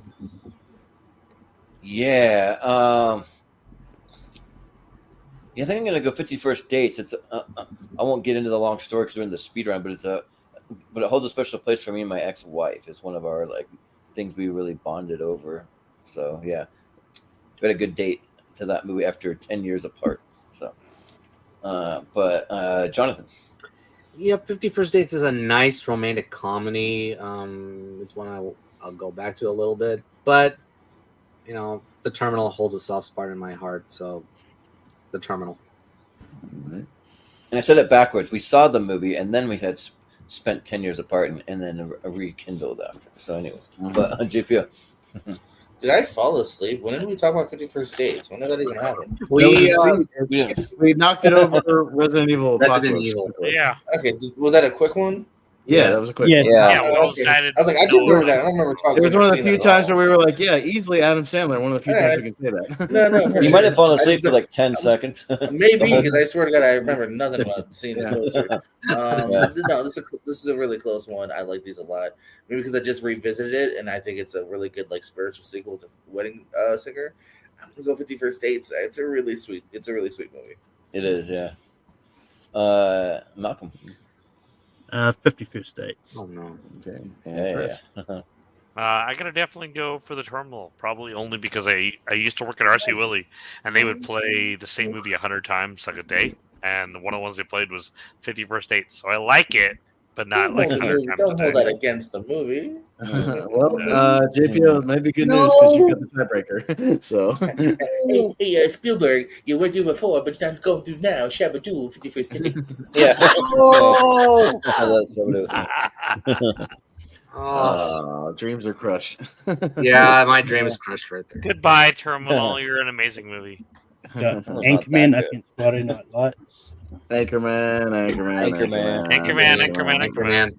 I mean, that one's But I closer, really though. do like Friday Night Friday Lights is good, Yeah, but- it's a good It's a round. good movie, but Anchorman is like, yeah, one of my favorite comedies ever. The same movie. All right. All right. Two guys get to beat the hell beat out of them. Cinderella Man and Passion of the Christ. Jordan. Whoa.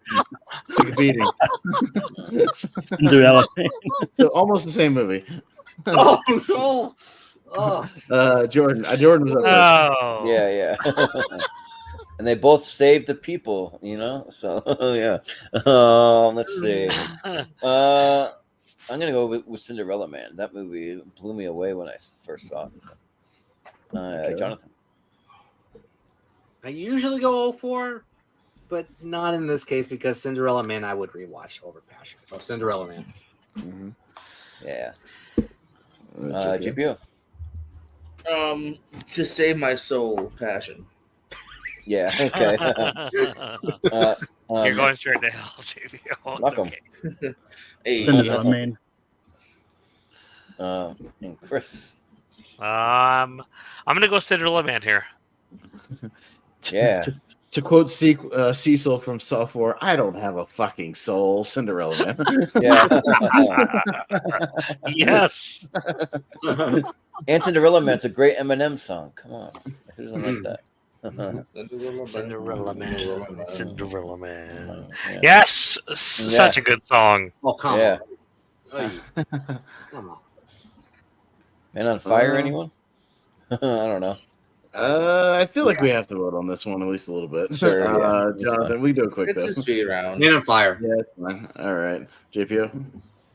I don't want Dwayne to be alone, and he might be our president, walking tall. Okay. You could probably swap the titles on these movie posters, and they'll look more realistic. From Yeah, Man on Fire. Yeah. Just saying, but- Malcolm, you need more lights in your room. You can't see you. well, I mean, it's just because I don't have my main light turned on. Okay, yeah, it's fine. But, But yeah, just because it's the movie I'm probably more intrigued to watch first, Man of Fire. Yeah. Chris. I'm gonna go with A Man on Fire because the original Walking Tall is better. Yeah. Austin. Yeah, we'll go Man on Fire. And I'll also go Man on Fire. Okay. Man on Mr. Fire. Creasy.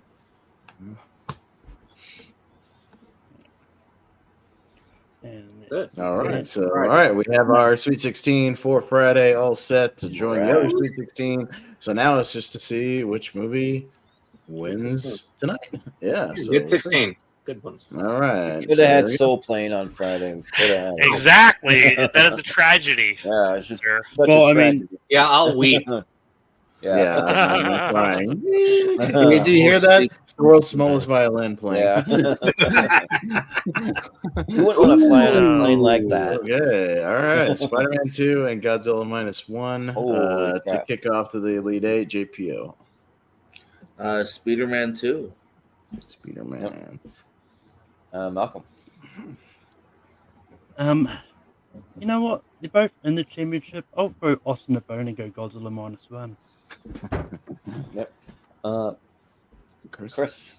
Spider-Man 2. Yeah. Austin. Godzilla -1. Go Spider-Man, Spider-Man. Ooh, Does to me, huh? whatever a Spider-Man Not 2 good. can. Jonathan. This is 2004, part 2. Spider-Man 2. Yep. GPO. Maybe a little fair. Wait, you went first, so it'll be Spider-Man. Spider-Man. Mhm. But they'll both be there on Friday. You know, Yeah. So.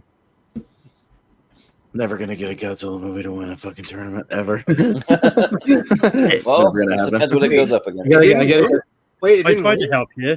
Well, I mean, it's hung on, but it's never won a tournament. So yeah, it's you know. Yeah. Dawn of the Dead, Lemony Snicket, Malcolm. I'm gonna go Dawn of the Dead. A little tougher. Chris. I'm gonna go Dawn of the Dead. Dawn of the Dead, Jordan. I'll go Lemony Snicket. I'm more of like the YA kind of guy. Jonathan. Wow. Dawn of the Dead. Yeah. I'm gonna do this song again. Yeah. GPO. Yes, we agree. Oh, I'm man. not Holy hell. trying to do the same sound effect. Wah! Yeah. Oh, God. Yeah. What does your big mouth dog look like, Malcolm? Anyways, I'll JPO. go- yeah, I'm trying to think. Lots happening. Snicket. Okay. Dawn of the Dead wins 4-2. Okay. Sideways and Machinist. All right, Chris. I like The Machinist, but only because it's so hard to watch. I'm gonna have to go Sideways here, actually. Even though I didn't really like it on a first watch, but I feel like since I love the holdovers, I feel like I'd actually like Sideways. Yeah. Go Sideways. You might like it, yeah. And I've heard Malcolm's dog is black. That's all I know about it. See the puppy. I will vote for Sideways. Yeah. On Jonathan. Sideways. Yeah. JPO. I was gonna try to turn my body sideways. Yeah. We'll go with this for your Oh, vote. my neck just popped. Sideways. All right. So it's Sideways? Malcolm. Oh. Sideways.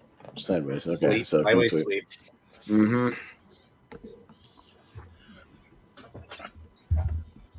Hellboy up against Batman Begins. All right, comic book match. All right. Me first. I'll take Batman Begins. Jordan. I'll easily take Batman Begins. Yeah. Jonathan. Swear to me. Batman. Yeah. That voice. JPO. Yeah, I'll go Batman. Where is she? Where's Rachel? Malcolm. Batman Begins. Yeah. Batman Begins. Ooh. All right, clean sweep. Okay. Clean sweep. All right. All right. Okay. Okay. All right. Let's go into the saved and the aviator. Aviator. I'll go saved. Jonathan. The Aviator. Yep. JPO. Aviator. Yeah. Malcolm. The Aviator. Chris. I'll go saved. Yeah. And I'll also go saved. So it goes to Malcolm. Ooh, we got a tie. It's going to be the my favorite type of gin at the Aviator. Oh, okay. My favorite type of Aviator sunglasses. Aviators. Not a sponsor yet. Come on. Not yet. Those are cool, by the way. Aviators. Yeah, We are doing some drinking trivia coming up. Come on. Yeah, I'll spike my Pepsi and drink it. That's fine. Yeah, right. Hotel Rwanda and Shrek 2. I love Mountain Dew. It's really refreshing. Yeah. Yeah. Jonathan. I love my Monster. This is a tough one. Drink more. Yeah. I know where this is going, and I'm not going to be upset about it, but I'm going to vote Hotel Rwanda. Okay. Yeah. GPO? This is tough because they're both really great in what they're going for. And, like, do I go for the silly cartoon? I guess. Shrek 2. Yeah.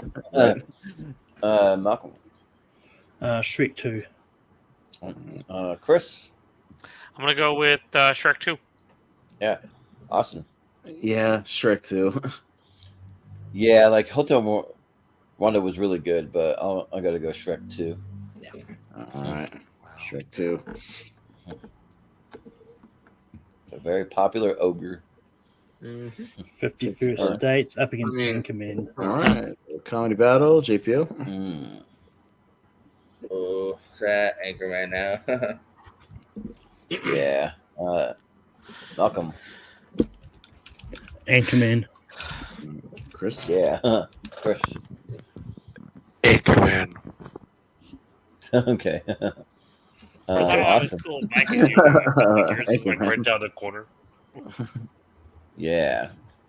Yeah, I like him because he lives in a house with rich Corinthian leather and lots of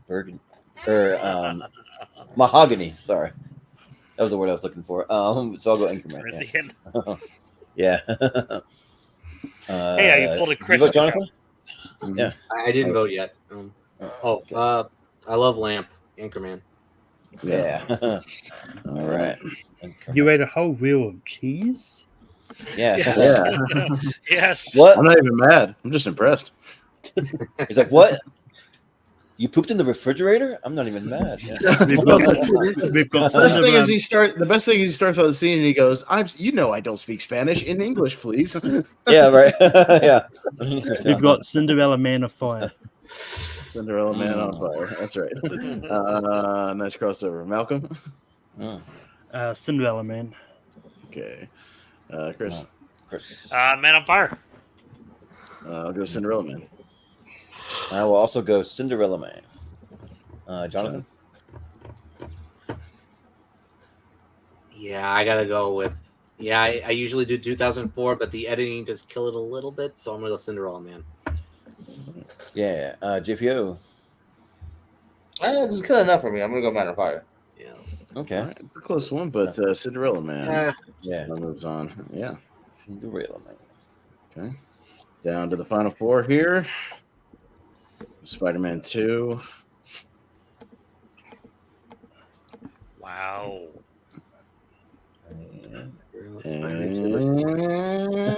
Suspense is killing me. There you go. And Dawn of the Dead. Okay. Raimi versus Snyder. Yeah. All right, Chris. We're gonna go Spider-Man 2. Okay. I'll go Dawn of the Dead. I'll go Spider-Man 2. Jonathan? Spider-Man 2. JPO. Spider-Man 2. And Malcolm. Spider-Man 2. All right. Spider-Man 2. We got Sideways. up against Batman Wow. Oh, no. Begins. Ugh. This is ridiculous. I'm up first, but we could potentially have another comic book matchup here, so I'll go Oh Batman. my Begins. god. Yeah. I'll go Batman Begins. Yeah. Jonathan. This time I'm gonna be fair. Sideways. 2004. Okay. Sure. Yeah. JPO.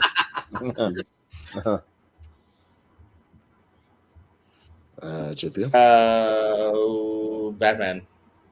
Okay. Yep. Malcolm. I'm going to go sideways. All right. And Austin. And Chris. You skipped. Oh, me. sorry, Chris. Cool. I don't know why. I'm cool now. I already voted. Austin's cooler than I am. That's okay. I understand. No, I'm I going looked to go at with you Batman and Begins. then told my brain to say Chris, and that's not what came out. All right. I All understand. right, so we will get a comic book matchup because Batman Begins moves on. All Holy right. shit. Okay. All right. Shrek Shrek 2. 2 versus the Aviator. Aviator. All right, Jordan. Let's go with Shrek 2.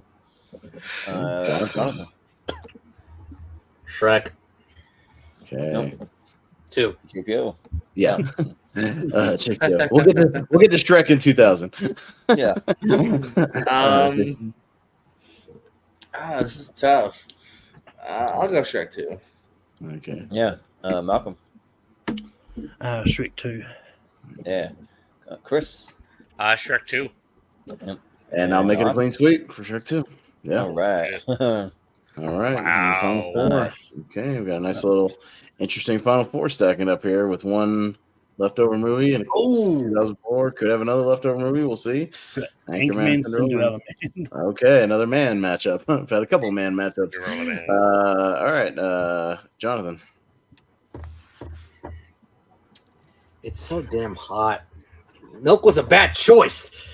Yeah. Alexa, play Cinderella Man by Eminem. Yeah. Austin. Yeah, okay. Oh, Wait, we sorry. just skipped like 5 people. Okay, let's What the start hell? over. Me, JPO. What the hell happened? For some reason, Why did people start answering out way out of for some order? reason, Chris. Chris, Yeah, I think like what Chris said happened. something, Okay, and I'm like, okay, let's start over. Yeah, See, I'm like, You wait jumped a your minute, turn what way happened? much. Yeah, Jonathan voted Anchorman. Let's go in Yeah. order. JPO. Yeah. Anchorman. I was like, Anchorman. All right, Malcolm. Anchorman. Now, Chris. you can Let's vote. go didn't you already vote? Cinderella Man. Austin. I will throw your face through a car windshield and then take your mother, Dorothy Mantooth, out for a nice seafood dinner and never call her again. Anchorman. Yeah, the quote I was looking for was when he says, "I have many leather-bound books, and my apartment smells of rich mahogany." That's what it is. But yeah, so I'll go with that. All right, Anchorman. Anchorman. All right. Good 4. Good final. Okay, Yeah. so we got Yeah. 3 2004s and a 05, so but all strong movies. So let's see what happens here. All right. Okay, we'll start with JPO. Got the combo match on the left, Spider-Man 2 and Batman Begins. What you got? Oh, yigzers. Spider-Man. Yep. Malcolm. Spider-Man 2. Chris. This is tough, but I gotta go with Spider-Man 2. Yeah. Austin. Yeah, at this point, I'll go with the 04. I'll go Spider-Man 2. Yeah, I don't have Spider-Man hanging in my room in like 5 or 6 places. Or no, I said it backwards. I don't have Batman. I do have Spider-Man. I do have. You were Batman. all backwards Badass tonight picture, with I got you. everything Yeah. tonight. Yeah. Yeah, like everything I said, I say just like go the opposite. Yeah, so I'll go with Spider-Man. Don't go the opposite on that one. Jonathan? Spider-Man 2 sweep. Spider-Man 2. Okay. All right, into the finals. Let's see what it faces. It could face another sequel, or it could face Anchorman. So Yeah, we'll think see. about this one. Yeah, so on the other side, yeah, Shrek 2 and Anchorman. Malcolm. Anchorman. Okay. All right, Chris. Chris. Anchorman. Yeah, I will also go Awesome. Anchorman. And I will easily go Anchorman. Yeah. John. Wow, I'm in a glass case of emotion. I don't know. Well, whatever. Okay, Anchorman. Yeah. Sheesh. JPO. I didn't know you could speak Spanish. I'm gonna go Anchorman. Yeah. Wow. All right. Sweet for Anchorman. Okay, so now we got all right. Oh, So shit. 2 movies that just swept, so we'll see where this goes. Yeah. So, all right, Spider-Man 2 and Tough. Anchorman for the part 2 finale, and we start with Casablanca Kid. What you got? I'm gonna go Spider-Man. Oh, my Okay. favorite character. That's the ring I keep showing off. All right. Yeah. I'm gonna go Anchorman. Awesome. Another man matchup, by the way. We've had a bunch of man matchups. Spider-Man, Anchorman. All right, Jordan. Well, you know what? I'll be honest about that Black Panther. It's a formidable scent, but it stings the nostrils in a good way. But I'm gonna be honest. It smells like pure gasoline. So, yeah, Anchorman. Jonathan. Oh boy, dang it! It smells like a used diaper filled with Indian food. Indian food. You look like a blueberry. Yeah. Spider-Man 2, man. You're a smelly pirate hooker. Yeah. Yes. They both have endured over time. Spider-Man. Anchorman. All right. JVO. Here's my my favorite funny quote. Man, I miss Uncle Ben. Spider-Man 2. Sure. Yeah. Rest in peace, Uncle Ben. Malcolm. Do you want to go to the party in my pants? Anchorman. Okay, all right, and that'll do it because 4-2, Anchorman, Mr. Ron Burgundy Holy himself takes shit. The Legend of Ron 2. Burgundy. All Oh, right, taking out there we go. Spider-Man 2, a powerhouse too. Hey, So, but Spider-Man 2 could win on Friday. It seems like it's a heavy favorite, so it could have another chance. We'll see. Has Anchorman ever won a tournament? Anchorman has never won a tournament. It has come close. It has come close, but it is not. It's a dynamite movie. there's so many clips you could pull. You could like have Ron Burgundy. Like, I immediately regret this decision. Oh yeah, that'd be a tough thing. While you're doing plugs, I'm gonna be pulling something. So Yeah. yeah, I don't know what to pull though. I'll figure something out. Yeah, right. But yeah, that was fun. We got through part 2. So yeah, who has a dog named Baxter? Come on. No! Just don't punt him off a bridge. You punted But that shot Yeah. kills me. Yeah, and it's so good. Yeah, but yeah. So we'll see what happens Friday. We got we got narrowed down to 32. So yeah, but we'll have a good chunk of you back for Friday. So, but yeah, we'll do some plugs and that'll be it. So we'll go to Jonathan first. Where can we find you? Yeah, this episode was fun. A lot of fun. Not many disagreements, but yeah, a lot of fun. You could find me on the social media platforms if they're operational. I don't know what's going on this week, but really clunky. But you can find me on social media platforms on Twitter, Instagram, Letterboxd, different variations of Caro, or just review stuff and post some fun stuff on Instagram. Soon I'll post my Oscar predictions on Instagram.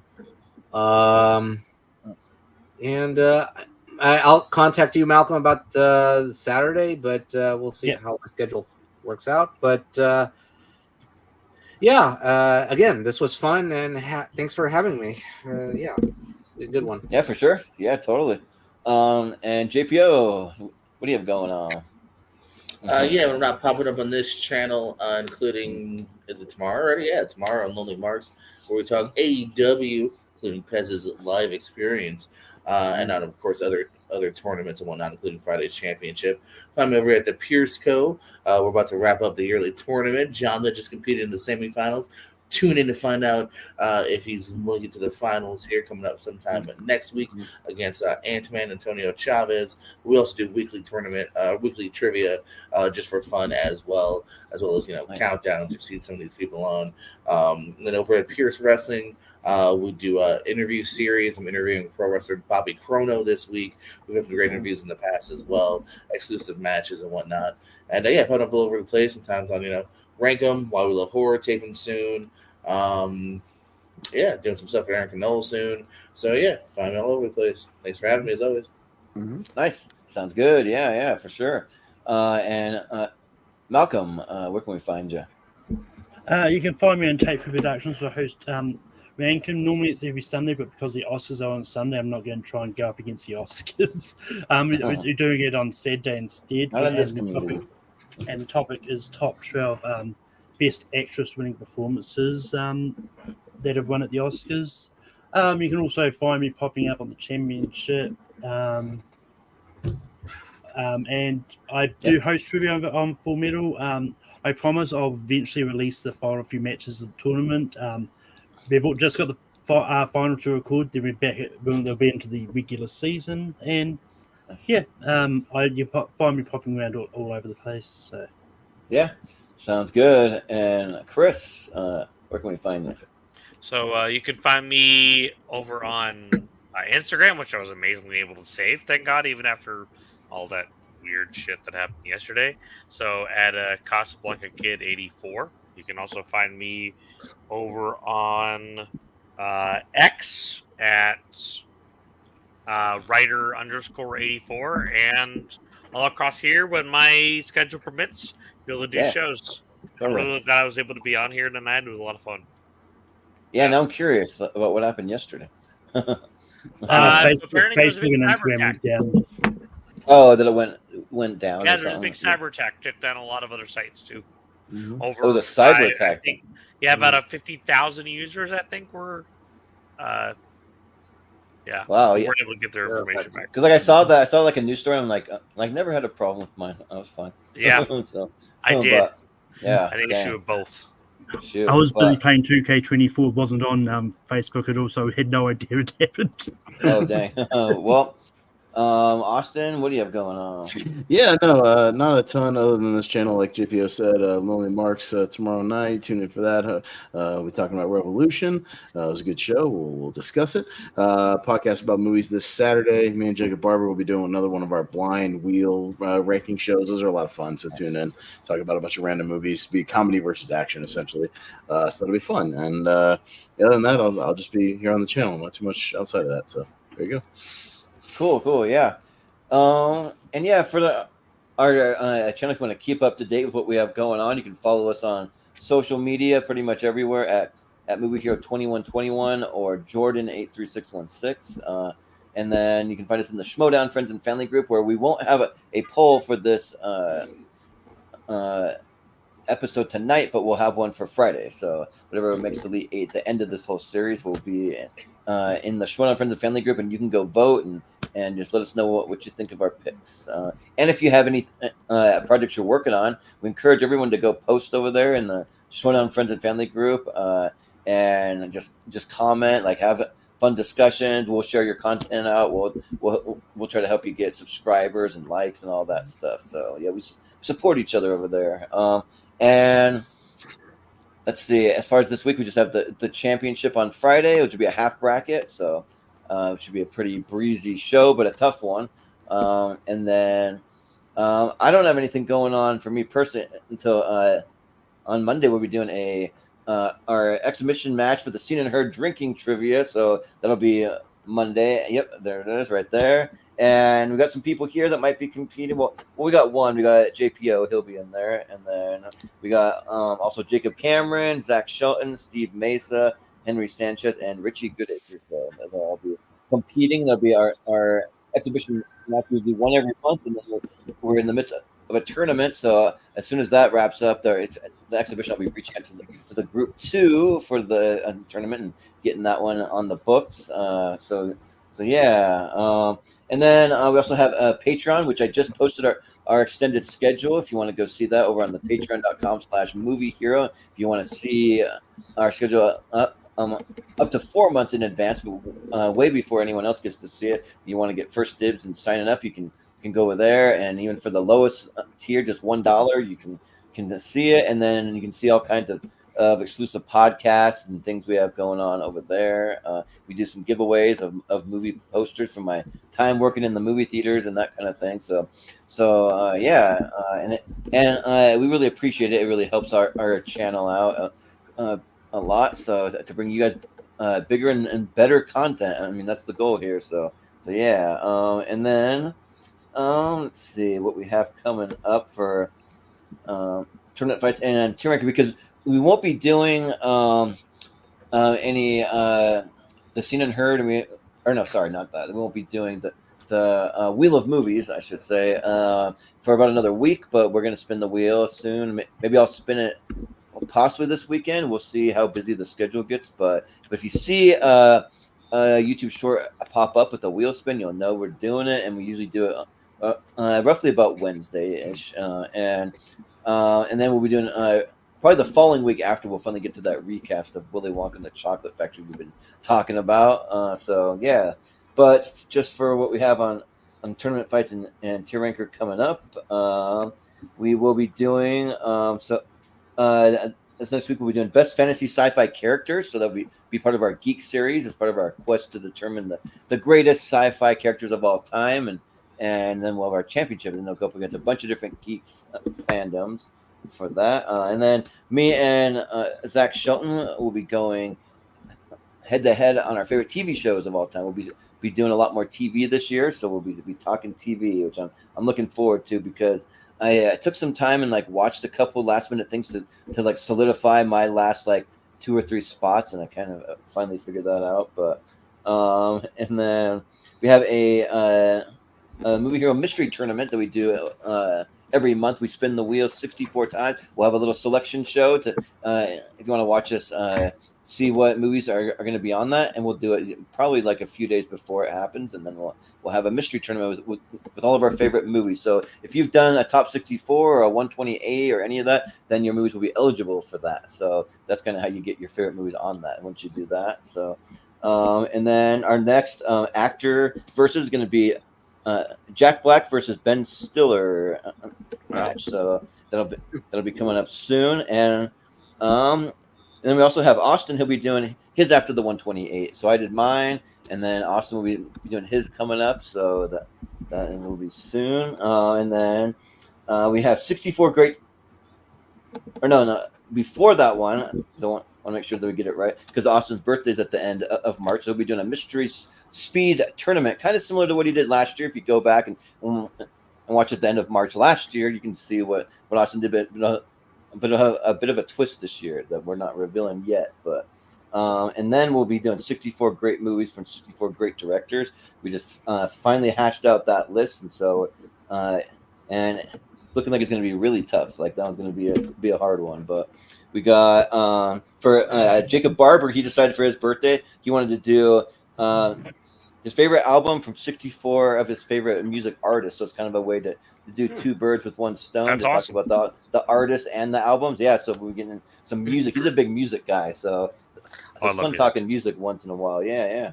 And then Malcolm decided he's going to be doing for his birthday, because he has the same birthday as Jacob Barber. So he'll be doing a New Zealand related tournament. I'm not going to say exactly what it is yet, but it'll be a bit of a mystery tournament. But he promises that there'll be a lot more that we'll recognize than last year. So that'll be nice. And then also Austin and Jacob will be doing their favorite TV shows. So we'll get into that. And then that's about most of what we have. I'll just say that our next Tier Ranker series will be doing best TV shows of all time by decade. But we're splitting the 2000 into 2 parts. We did that on movies with 1-word titles, just because there's so many of them. So we'll be starting with best TV shows from 2017 until now. So I'll leave it at that for now. So yeah. But if you'd like to be on any episodes, you can just let me know or Austin know, either one of us, and we'll do our best to try to get you on. Because if we can't get you on now, we'll definitely get you on like soon, in a couple of weeks, a few months, something like that. So won't be long. So yeah, we're pretty open. As long as you know movies and you have something good to contribute, then you're welcome here. So yeah, but yeah, that's gonna do it for us tonight, though, guys. So thanks again. That was a lot of fun. We'll see what happens on Friday. And yeah, but for Jonathan Caro, for JPO, for Malcolm Lay, for Chris Scott, for Austin Pez Howell, I've been Jordan, the movie hero Anderson, and we'll see you next time. When he tells me I better get in line, I can't hear what he's saying. When I grow up, I'm gonna make it mine.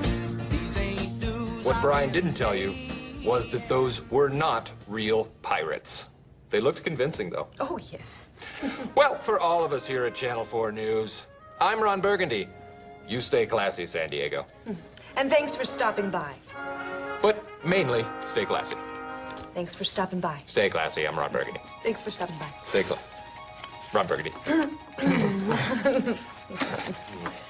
Huh, you're a real hooker, and I'm gonna slap you in public. You have way too much pubic hair. Actually, that's a point of pride. I'm very proud of my mane of pubic hair, so thank you. You have man boobs. You've got a dirty, whorish mouth. That's what you have. I'm gonna punch you in the ovary. That's what I'm gonna do. A straight shot. Ooh, ow. Right to the baby maker. Jazz flute is for little fairy boys. Okay, you know what? That's uncalled for. I can't work with this woman.